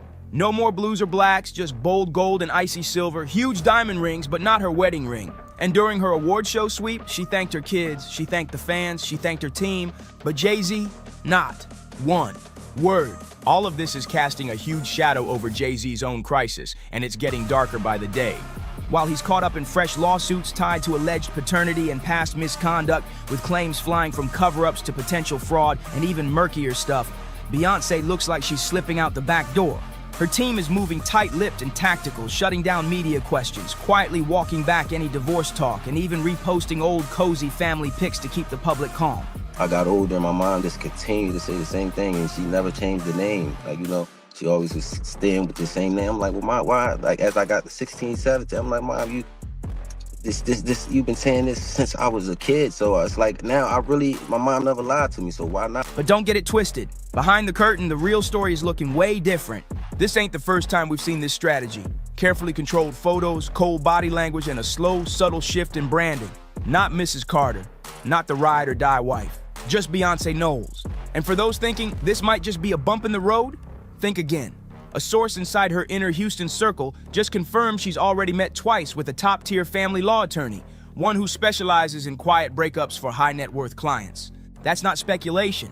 Those are real appointments on a very real calendar. And if that court-ordered DNA test confirms what Rymir's been saying since way back in 2010, this won't just be a breakup, it'll be a whole statement. Because Beyonce isn't just an artist. She's a global symbol of empowerment, justice, reform, and female strength. So standing next to a man tangled in allegations like this, that could crush everything she's built. Silence might have been survival once, but now, it's starting to look like complicity. Something I really would want to find out because, in the future. Let's get real. This ain't just about a DNA test. This is about legacy. Jay-Z and Beyonce didn't just build a marriage. They crafted a whole mythology, the Bonnie and Clyde of music, the ultimate power couple that every celeb duo wanted to be. But now, if these whispers turn out to be facts, if there's bribery, betrayal, and a child whose only crime was being born, then everything they've built is hanging by a thread. We just fought it. Like, it was never to chase anyone or make anyone feel like, we just trying to come up with a plan to take your money. I don't want your money. That's not what I'm here for. I'm really here to just find the truth out. And it seemed like that was just so hard to do in these courts. Like, these courts are not. We're not just talking PR damage, we're talking brand collapse. A billion-dollar image built on love, unity, and power, suddenly exposed for what it might have really been. A carefully curated illusion. And what's chilling? These whispers about judges being influenced, they didn't come from tabloids, they came from insiders, people who were in the room when the deals were made. The public hasn't seen that story hit the front page yet, but if it does, game over.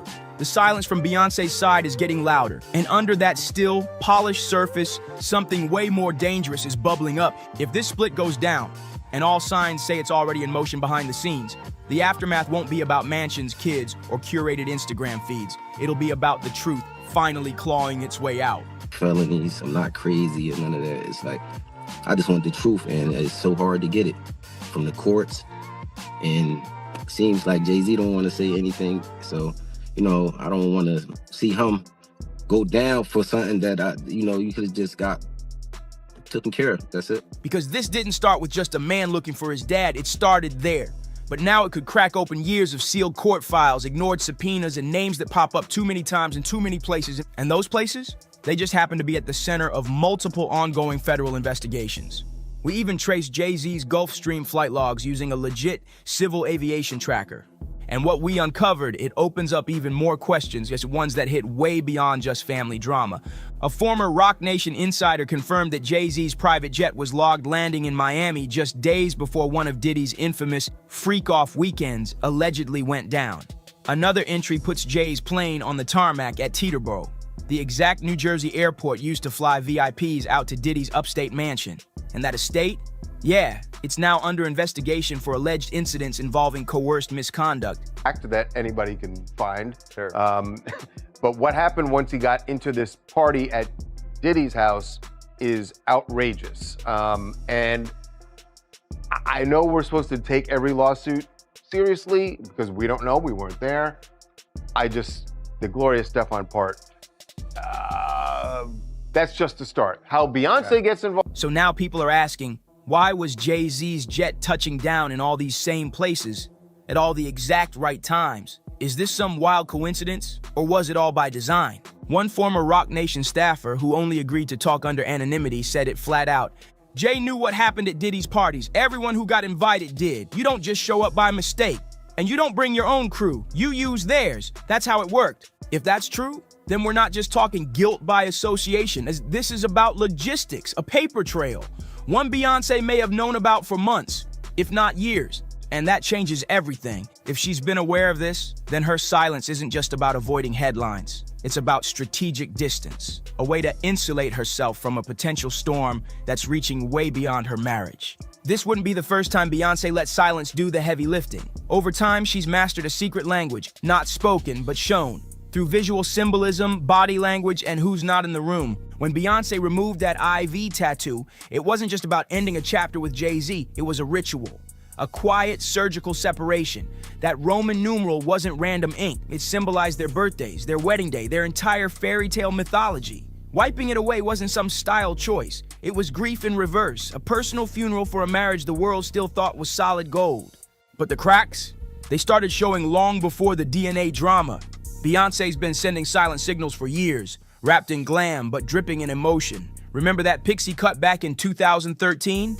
At the time, folks called it a bold new look, but stylists in her inner circle say it was timed down to the day, dropped right after a major tour ended. It wasn't just hair, it was a statement. That chop was shedding more than strands, it was shedding him.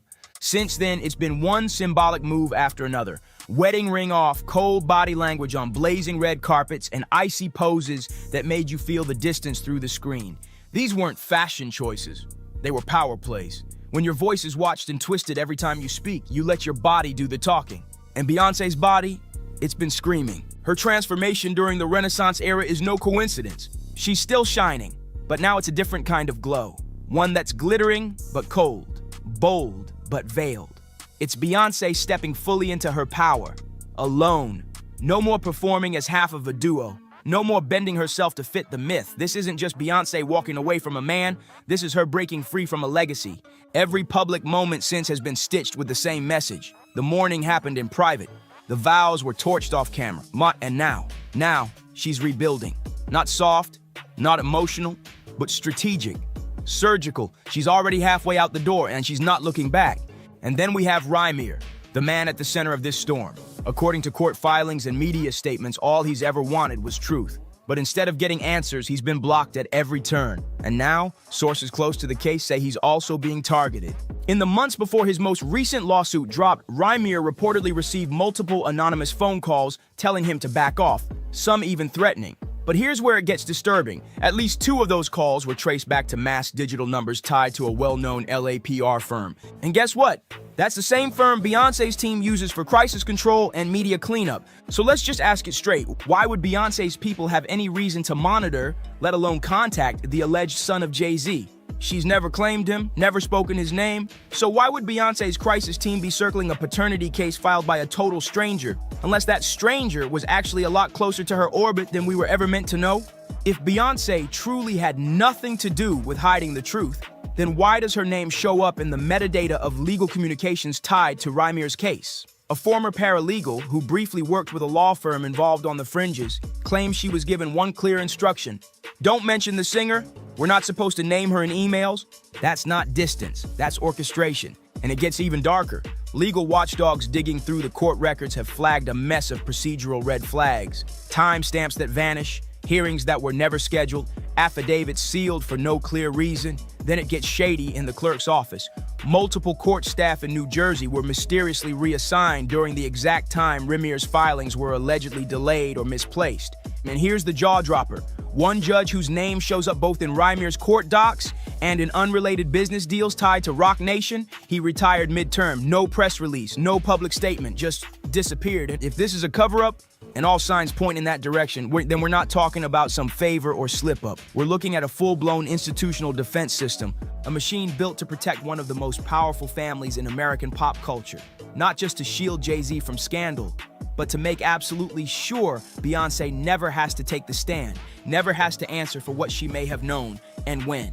Because now, the questions go way beyond, is Jay-Z the father, bro? Now we're staring down the legal implications of that birth. Rymir's mother, Wanda Satterthwaite, was reportedly just 16 years old when she got pregnant. Jay-Z, he was in his early 20s. And if that relationship happened the way it's been alleged, in a state where the legal age of consent was 17, this situation doesn't just scream scandal, it whispers criminal liability. And here's the part nobody's putting on headlines yet. If Beyoncé knew about this years ago, if she knew that the core of Jay-Z's buried secret involved a possible statutory offense, and she still chose silence, then what does that say about the values her entire brand is built on?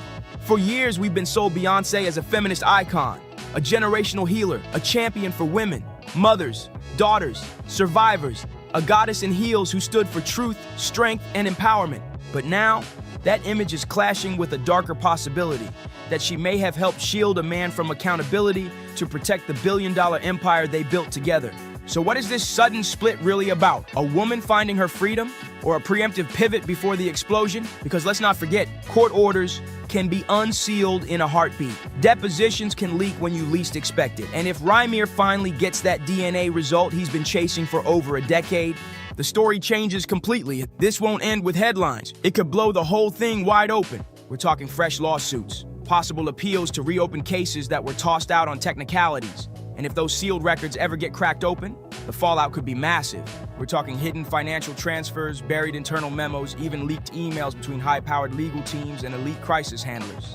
At that point, this won't just be a messy breakup, it'll be the slow, public collapse of a dynasty that's weathered everything except the truth.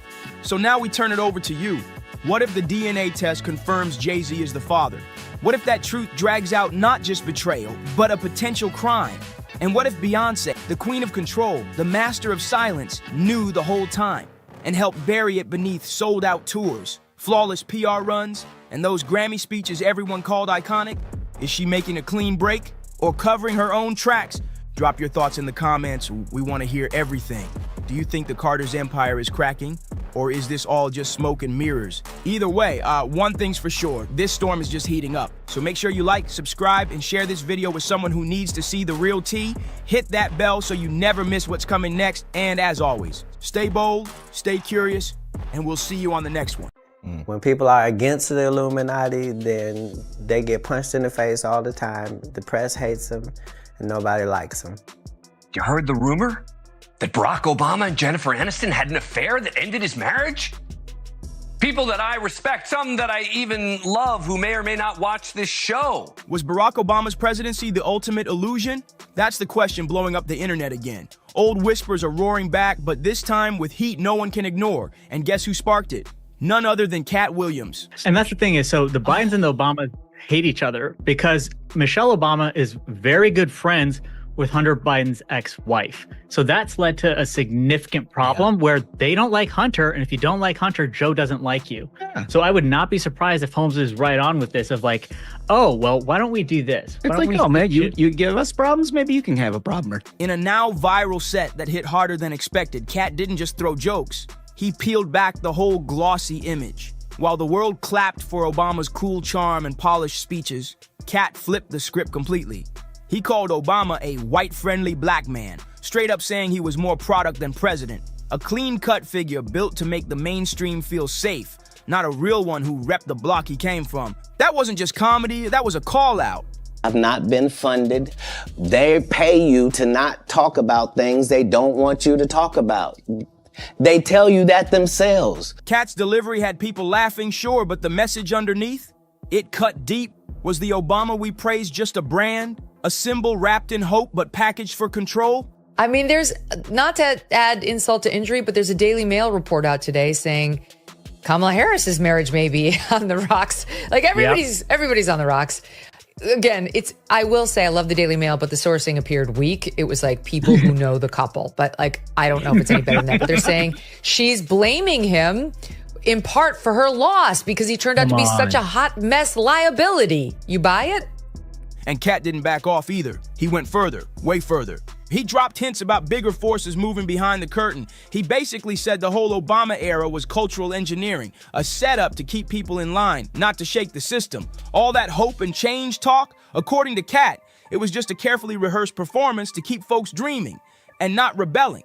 At all, but if it is true, it truly would be a political earthquake in Democrat circles. Never mind America. I don't remember a presidential divorce in modern history. Now, years later, those so-called punchlines from Cat Williams don't sound so funny anymore. They're starting to feel like warnings, like clues we all missed while clapping for history, because the aftershocks of Obama's presidency are still shaking things up, and one debate in particular has exploded into chaos. The rise of LGBTQ mentors in schools. Yeah, mentors, not just teachers or lessons. Actual role models chosen because of their identity. And people are asking, what does that really say about the values planted during the Obama years? Critics are out here connecting the dots. And the picture they're painting? It ain't subtle. They've been accusing Obama of quietly pushing what they call a pro-homosexuality agenda. That term alone stirs controversy, but it's one that keeps bouncing around conservative spaces louder than ever. Under his watch, LGBTQ visibility didn't just rise, it exploded. Gotta spend a minute on the Obamas, because there seems to be some momentum picking up in the rumor mill about their marriage. All right, I'm gonna bring you what I know. Remember that rainbow-lit White House or those sweeping federal protections? To some, it was overdue justice, but to others, it felt like a hard left turn into uncharted territory. Now fast forward to today. Classrooms are the new battleground. The debate isn't just about teaching diversity, it's about handpicking mentors based on sexual identity. Is that real inclusion? Or a setup that's been in motion for over a decade? Then boom, like throwing gasoline on a live wire, came the interview that still haunts the internet. The wildest street moment of Joan Rivers' entire career. So the truth about Jen and Barack is that there is no truth. There is it no is truth. Untrue. You know Barack Obama. I've met him once. Met him once. I know Michelle more than him. What is there a truth about you and Michelle? No, we see no.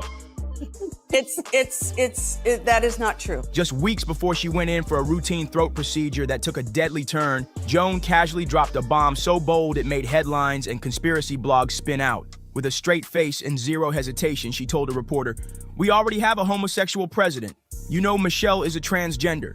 Just like that, raw, reckless, and straight to the point. People lost it, and some laughed it off, some were straight up horrified, but a quiet crowd, they leaned in because Joan didn't flinch. She didn't laugh like it was a joke. She didn't backtrack when pushed. When the reporter tried to get her to clarify, she calmly doubled down. A transgender, we all know. We all know who exactly was we. And how is she so confident saying that like it was common knowledge? She is not sorry. They are looking forward. All the women in your life are looking forward. All the women in my life are looking forward to being able to, live a more normal life. Yeah, but still not entirely normal. Obviously, everybody's under the microscope at all times. A little bit more. And you're staying in Washington, D.C., which is unusual for an exiting president. Now, let's be real. Joan was the queen of saying what others wouldn't dare. She made a career off crossing lines and burning bridges. She got banned from more networks than most comics ever get on. But this was next level. This wasn't about red carpet disasters or nose jobs gone wrong. This was a full-on attack aimed straight at the core of the Obama's public image. And then, just like that, less than 2 months after that explosive interview, Joan Rivers was gone. Not from some long illness, not from anything people saw coming. She died during what was supposed to be a routine throat procedure. For instance, this is a magazine that came out a couple of weeks ago in touch, said the truth about Jen and Barack. Now, that is, that was, of all the calls you get from your... But what actually happened inside that clinic? That's where things get real dark. Later investigations revealed her oxygen levels dropped fast. Her vitals were crashing. And for way too long, nobody did a thing. Now, was that just tragic negligence? That's one theory. But the internet, it ran wild with another. Conspiracy sleuths were quick to call it what they believed it really was, and an assassination by neglect. They claimed Joan opened her mouth and said something she was never supposed to say, and someone powerful made sure she'd never speak on it again.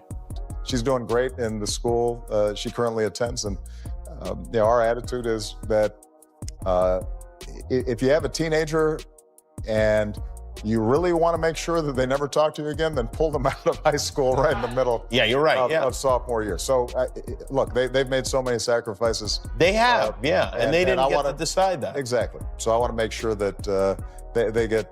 What made things even weirder? The procedure she went in for was reportedly unauthorized. The clinic eventually admitted fault and paid up in a malpractice settlement to Joan's daughter, Melissa Rivers. But for some, that wasn't closure. That was a cover-up. Now, to be clear, the Obamas were never tied to her death. Not publicly, not legally, not officially. And for me, going high is not losing the urgency or the passion or the rage, especially when you are justified in it. Going high means finding the purpose in your rage.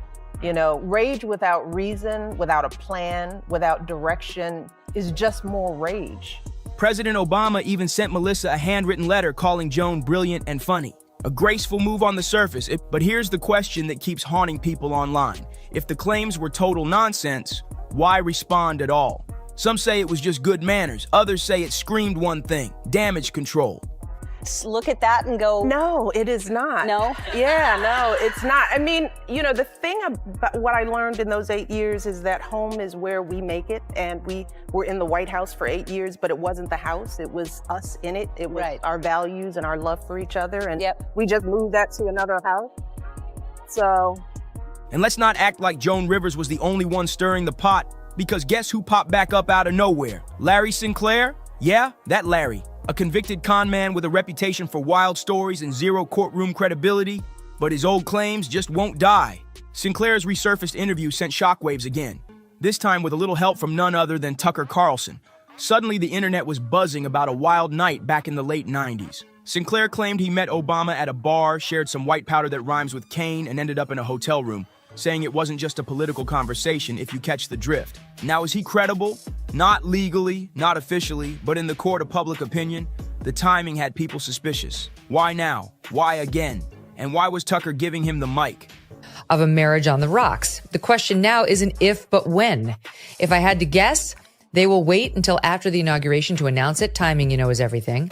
And yet the story doesn't end there. For months, I've heard Jennifer Aniston's name tied to Barack.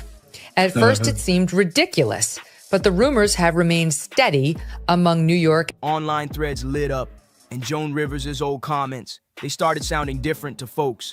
Like maybe she wasn't just throwing shade, maybe she knew something. Whether you believe Sinclair or think he's just chasing attention, one thing's crystal clear, the smoke hasn't cleared, and that's exactly what keeps the heat turned up. Because this conversation isn't just about who Obama was behind closed doors. It's about what kind of culture got left in his wake. This whole LGBTQ mentorship debate, that didn't come out of thin air. It's been slow brewing for years. So ask yourself, was this the hope and change everybody clapped for?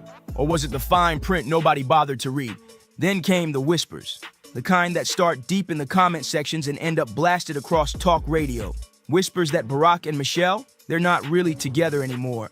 That behind all the power couple smiles, they've been living separate lives for years. Michelle skipped Trump's inauguration. Then she missed Jimmy Carter's funeral. And folks say it wasn't about politics. It was because she just couldn't keep up the act anymore. But here's where it gets crazy. What happens when the rumor mill starts connecting the dots? When Joan Rivers' final interview stops feeling like a joke and starts looking like a straight-up confession. People online aren't asking if the Obamas are hiding something anymore. They're asking how deep it goes. Because the internet's latest obsession, it ain't just Joan's words, it's the way she said them. Joan didn't smirk, she didn't wink, she wasn't looking for laughs, she just said it. Plain, cold, and bold. It's okay, she told the reporter. It's not a bad thing. Then she turned and walked away. No punchline, just silence, and now, people are questioning everything. Could Joan's sudden death, just weeks after she made that explosive statement, really be just a medical accident? Or was it something else entirely? Something darker? Because if that joke was never meant to be funny, maybe it was never a joke at all. Maybe it was a warning we all missed. But things got way weirder once people started digging into the actual details of Joan Rivers' final hours. And what they found raised a lot of eyebrows. Federal health officials revealed that the clinic she went to wasn't just sloppy, it was flat out unprepared for even basic complications. Protocols were skipped, rules were bent, and it doesn't stop there. The anesthetic dose Joan received, reportedly way higher than it should have been. Her vitals dropped for several minutes before anyone stepped in. And here's the part that really sets off alarm bells. They started a procedure she never even signed off on. No written consent, nothing. This wasn't some no-name patient in a back alley office. This was Joan Rivers, one of the most iconic, recognizable women in the country, lying unconscious in a high-profile New York City clinic. And somehow every red flag got ignored. Make it make sense. Now sure, some say maybe it's just a tragic case of medical failure, but others, they're looking at the timing, and they're not buying the coincidence angle. Because Joan didn't just vanish quietly. She vanished weeks after calling out the most powerful political couple in the game. So now we gotta ask, did her mouth cost her more than just media backlash and even scarier?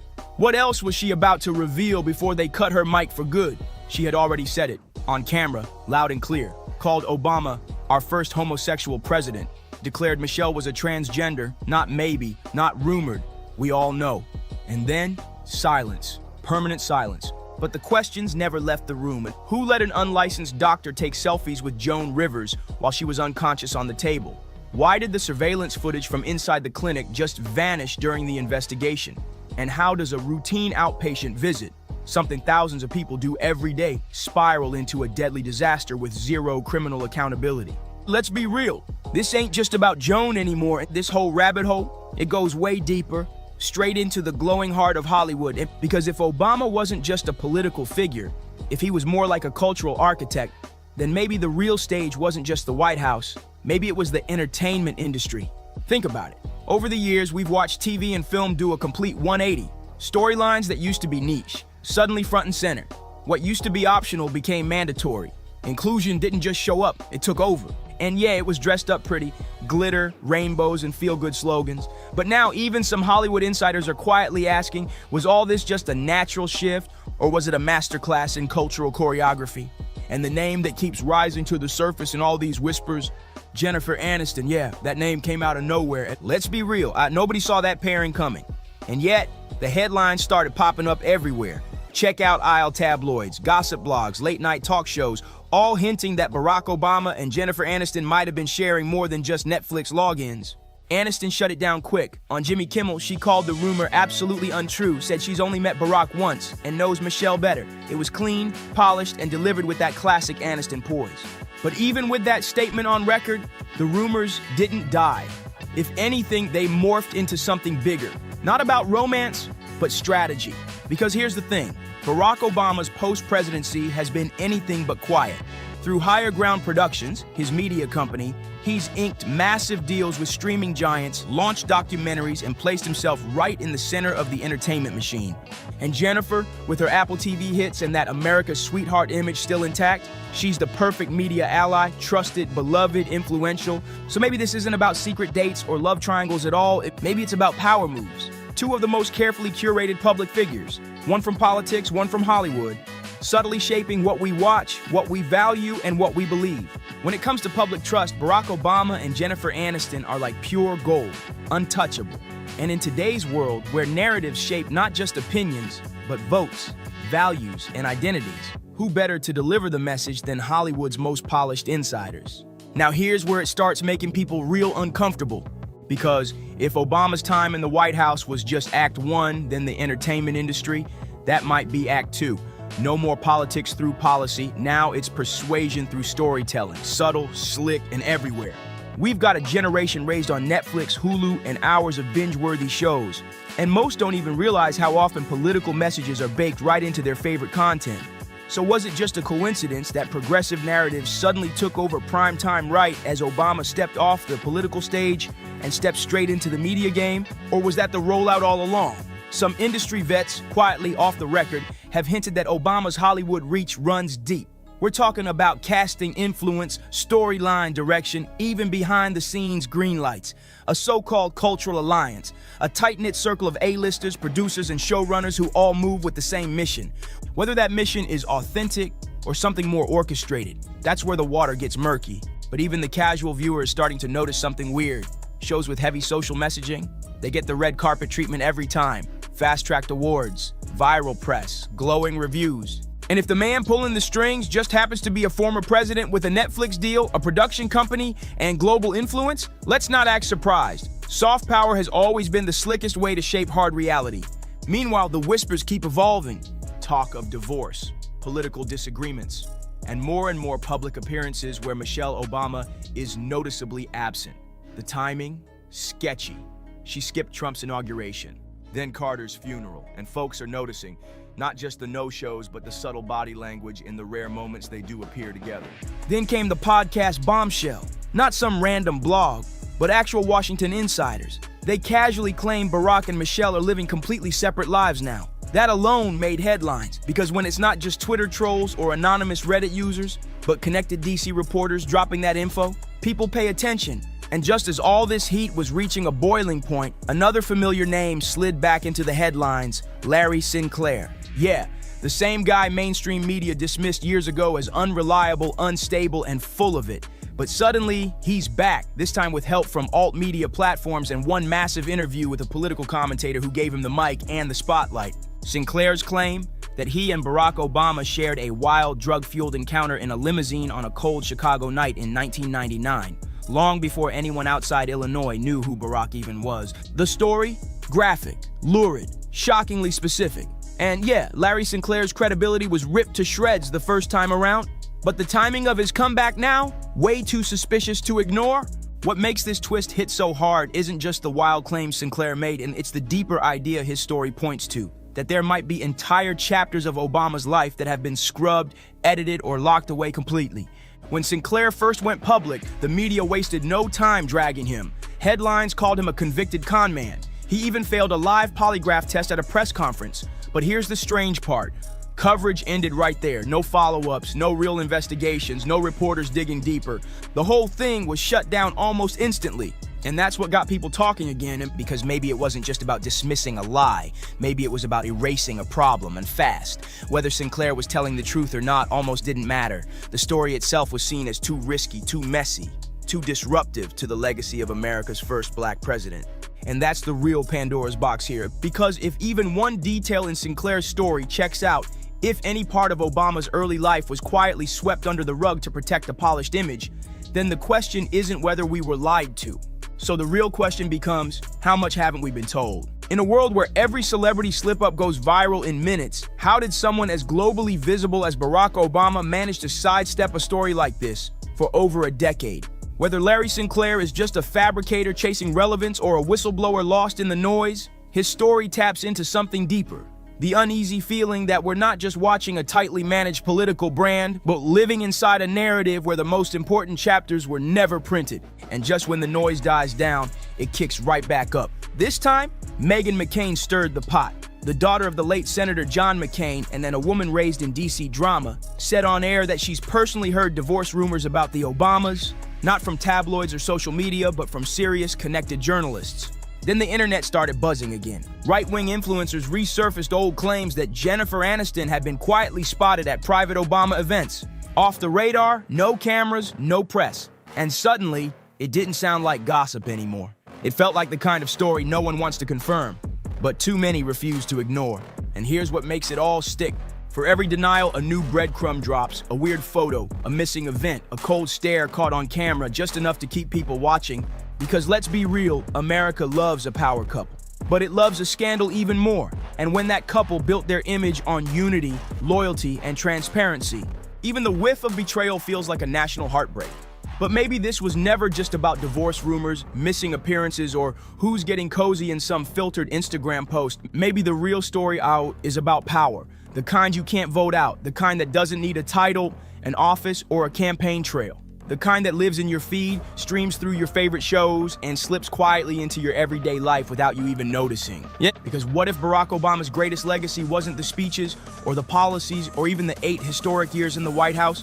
What if his real legacy is influence? The type that moves silently behind the screen, shaping how we think, how we vote, how we live. Think about it. His presidency may be long over, but the ripple effects, they're everywhere. From streaming platforms to celebrity circles, from progressive scripts to cultural trends, it's all connected. So now the question ain't just about what happened back then. It's about what's still happening now. Are we finally ready to face the truth behind the brand? Or are we just now beginning to peel back the first layer of a carefully crafted illusion? Let us know what you think. Is this all just smoke, or are the signs too loud to ignore? Drop your theories in the comments, hit that like button, share this with someone who needs to hear it, and don't forget to subscribe. And because the next twist is coming faster than you think. See you on the next one. The Chris Tucker that we got now is Epstein Island Chris Tucker, not Smokey. Oh, Lord mercy. If I didn't know no better, I'd tell you he's the greatest. Oh, y'all ain't know what happened to Chris Tucker? Well, it gets a little deep. See, Chris Tucker had a problem. He films this movie called Rush Hour, and suddenly he becomes the highest paid actor in Hollywood. Not comedy actor, the highest paid actor in Hollywood. Every script in Hollywood wants a piece of Chris, but Chris starts turning down roles. Why, you ask? Well, let's just say they were asking him to do things that he wasn't a fan of. Cat Williams just dropped a bomb about why Chris Tucker really walked away from Hollywood. And it had nothing to do with him being too greedy or chasing a bigger paycheck. According to Cat, the truth is way darker. They were allegedly pushing him to take part in wild, freaky, behind-closed-doors sessions, and Chris wasn't about to play that game. I know Cube want to do another one because Cube, of course, it's like, you know, he kind of created Fridays, and I was in the first one. And Cube, after I did the first Fridays back then, I never thought about doing sequels. I always wanted to do a good job and keep moving to the next movie. This man went from sitting on top of Hollywood as one of its highest paid stars to being completely iced out, blackballed so deep he can't even land a role in a low-budget indie film. The machine wasted no time swapping him out for actors who were willing to do what was asked. Names like Martin Lawrence, Kevin Hart, and Jamie Foxx. So Cube asked me back in, I think it was 96 or 97. He's Chris, we want to do another Fridays, man. And I was just like, nah, I don't want to do another Fridays. I want to do like Eddie Murphy and them did. I want to do Money Talks. I did Money Talks, and then eventually did Rush Hour. I said, I don't want to do another. And he said, what? You sure? I was like, nah, I don't want to do another. So he couldn't believe it, but he kept moving, and he got Mike Epps, and they went and did another one, and it was great. He did two of them, and they were great. And we've all seen how things eventually played out for Martin, and especially for Jamie. Jamie Foxx ended up in the hospital after allegedly being poisoned. And Martin, he was literally out in the streets shouting that somebody was trying to end his life. No wonder Chris Tucker kept quiet about the real reason he walked away from Hollywood. Chris Tucker not talked about being in next Friday, because I know it was Mike Epps, but we wanted him. You know, he turned it down. Yeah, we wanted to pay him $12 million to do that movie. What? And he turned it down. He said it was for religious reasons. He didn't want to cuss, and he didn't want to smoke weed on camera. After watching what happened to Martin and Jamie, you can understand why he stayed silent for so long. A few years back, when Chris was asked why he wouldn't return for another Friday movie, he played it cool, claiming he just didn't want to do sequels anymore. But let's be real, after seeing what went down with his peers, that no sequels excuse starts sounding like a safe cover story. Go to Martin Lawrence, Kevin Hart, Jamie Foxx. They were saying, hey, we'd love to do them. And to be fair, they did amazing jobs at those roles. Now, since they did such a good job, they didn't really need Chris anymore. But that was fine with Chris. When I say he was turning down movies, I mean he turned down hundreds of millions of dollars worth of movies. And it's literally just as simple as he didn't want to do it. He didn't want all that came with it. Other people decided to fill the role. That no sequels excuse, total cap. Because right after turning Friday down, Chris Tucker jumped into Rush Hour. Then Rush Hour 2, 3, and even 4. Not even begin to tell you how far it took me and how it brought me back. I went through something that I thought I would never ever go through. And I know a lot of people were waiting, or wanting to hear updates, but to be honest with you, I just didn't want you to see me like that, man. I want you to see me laugh. So clearly sequels weren't the problem. Something way deeper was going on that he didn't want to say out loud. Chris has always been, and still is, deeply religious. Now, by being quiet, sometimes things, get out of hand. People saying what I got. Some people said I was blind, but as you can see, the eyes are working. Eyes are working just fine. Said I was paralyzed. I'm not paralyzed. But I did go through, and I know they talk about people crying on videos. You can do take two, but I'm not gonna do a take two. It is what it is. So a lot of the shady, twisted stuff happening in Hollywood just didn't sit right with him. That's why walking away from millions was so easy once they started pushing him toward things he found straight up wrong. If you see me out from now on, and every once in a while I just burst into tears, is because it's been tough, man. I was sick, man, but now I got my legs out, under me, so you're gonna see me out. But like I said, I just want you to remember me for the jokes that I crack, the movies that I make. Some of them good, some of them ain't. I think I got a good one out. And the songs that I sing, man. And then, some people were talking about I'm clone. And get this, one of the reasons he passed on Another Friday wasn't even about the script. It was the cast. I know he poisoned Jamie Foxx, and Jamie Foxx reported him to the FBI because of it. I know that's a fact. So, wait, you're saying that Diddy poisoned Jamie Foxx and that's how Jamie Foxx got sick? Jamie Foxx reported this man to the FBI because of this. It's facts. Wow. Okay, and how did you hear about this? If you can tell me, or if you can't, that's all good. But you know what I'm saying? Like, well, Chris admitted most of his co-stars were heavy smokers, and that alone was enough for him to say nope and step away from the role without a second thought. people are they're gonna want to know, you know what I'm saying, how this happened, or you know what I'm saying, what's the backstory to this? But by the time this drop, this is gonna be in the stratosphere. It's gonna be in the ether by the time this drop. You can probably look it up right now. But by the time this interview drop, this is gonna be out in the ether for sure. Once Chris started turning down roles, Hollywood didn't waste a single second trying to win him back. They swapped him out instantly for people who'd play by the rules and do exactly what they were told. These people poison people, bro. I've been poisoned 3 times. Why am I testing positive for cyanide? You feel me? Why do I had pneumonia 3 times? So people like, man, why he breathe like that? Because I only got 1 lung. And then I had a car crash. I got 1 nostril permanently blocked. And I done had pneumonia 3 times. And like I mentioned earlier, the replacements included Martin Lawrence, Jamie Foxx, and Kevin Hart. Somebody been trying to poison me. My brother got poisoned with me. The little lady I was bodyguarding, she got poisoned. Like, somebody is carrying on these antics. These is facts. Is there any idea why Diddy would want to poison Jamie Foxx? You get called to testify if you on camera and some of this footage, and you want to make it a little bit easier for yourself. The industry wanted a funny black comedian, but this time they weren't banking on just one star. They stacked the roster with multiple comedians at once, making sure none of them ever felt too powerful or special enough to pull a Chris Tucker and start picking and choosing their roles. It's ways in this industry people go about doing things. Just know I tested positive for cyanide 3 times. After drinking some bottles in the club. Once you get hit with the cyanide, it turned into pneumonia. I had it 3 times.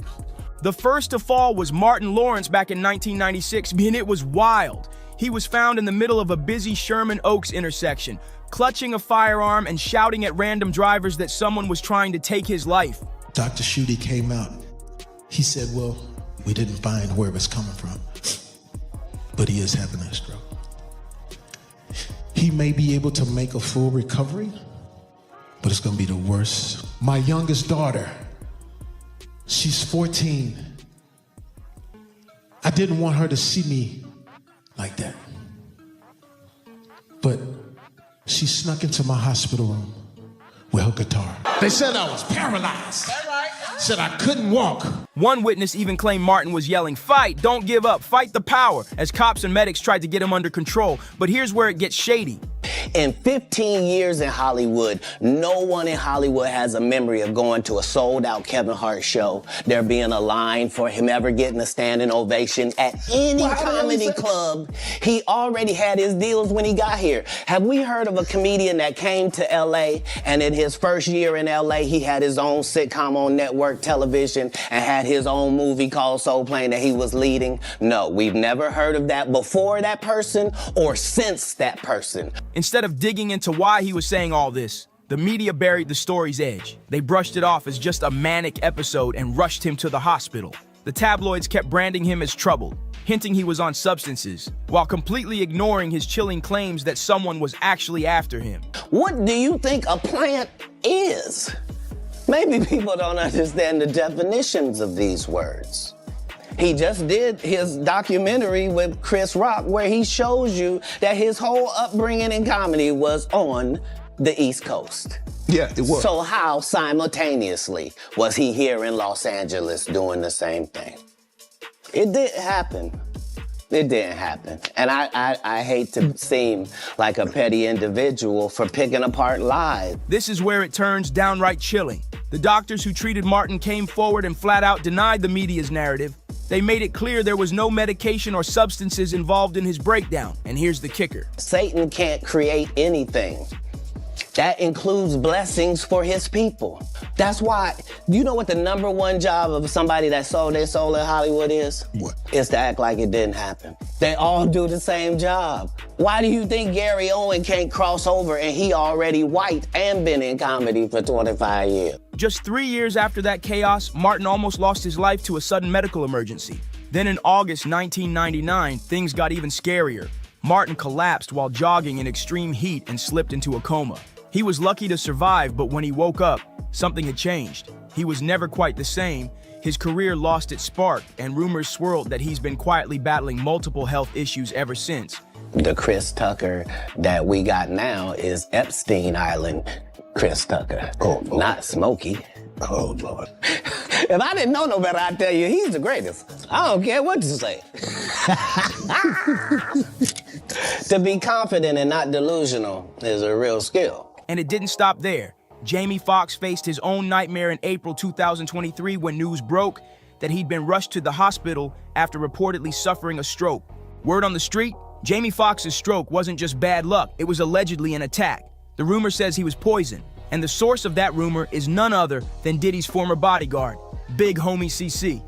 Most of these confident people we see is really delusional. Well, you don't think they asked Chris Tucker to come back in the second Friday? Smokey was all in Smokey. There ain't no Friday without Smokey. We all agree to that, and there's no next Friday without Friday, and there's no Friday after next without. Nah, we talk about the road because you said that they don't. Here's the thing. Here's the thing. Chris was allowed to make the decision at the time that this is happening.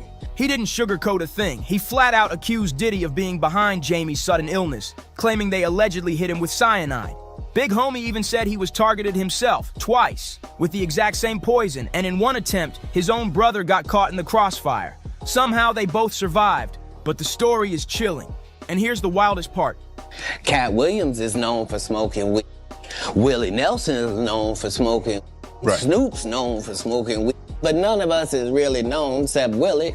And I'm saying, Chris Tucker didn't want to be the poster child for smoking. He don't smoke like that. Right. He in the church. He Michael Jackson's best friend. Christmas. Michael Jackson called him Christmas. You ever met a man that gave you a little nickname like that? No. Me neither. Big Homie claims the reason Jamie stays so secretive about what really happened is because he actually reported Diddy to the FBI for poisoning him. But without hard evidence, the case never saw daylight and the public was left in the dark. Now, unlike Jamie and Martin, Kevin Hart hasn't faced any sudden health scares, but according to Cat Williams, that's because Kevin played the game. Cat straight up called him a sellout, claiming Hollywood handpicked Kevin to fill the spot he left behind when he turned down certain deals to protect his soul. Cat didn't hold back. He said Kevin's rise wasn't some organic grind from the bottom. It was manufactured. In Cat's words, Kevin's an industry plant, propped up and funded by powerful insiders pulling the strings. Cat then lit into Kevin even harder, calling him a straight-up Hollywood lapdog for gladly taking on movie roles that Cat had already rejected, especially the ones that painted him in a certain way on screen. But here's the twist. From the way Cat was talking, it sounded like both he and Chris Tucker faced the same type of pressure in Hollywood. Yet when the topic of Chris came up, Cat didn't hold back. He blasted Chris too, lumping him in with Martin, Jamie, and Kevin and labeling them all as sellouts. He even accused Chris of using those roles he turned down as a calculated cover, a way to hide his own shady industry connections while keeping his image clean in the public eye. As always, the public had plenty to say. One person wrote, "I think Hollywood wanted Chris Tucker to start doing things that were completely immoral." And he said no. He stepped back from the roles they dangled in front of him. Good for him, living life on his own terms for Jesus Christ's sake. What an awesome man to honor his mother and father and remember who he truly is and how he was raised. Another chimed in, Chris knows Hollywood is a wicked place, and that's why he said he and Chappelle had a similar walk. He will never sell out to the elite. It's deeper than money. But now I'm curious, what do you think? Was Chris Tucker smart for walking away from all that Hollywood money? Or do you believe Cat Williams when he calls Chris a sellout hiding behind a clean image? Drop your thoughts in the comments, hit that like button, share this video, subscribe for more Hollywood drama, and I'll see you on the next one. Just saying it's a crazy time. You can't afford not to like black people. You don't like black people enough, you could become one yourself. I'm not the only black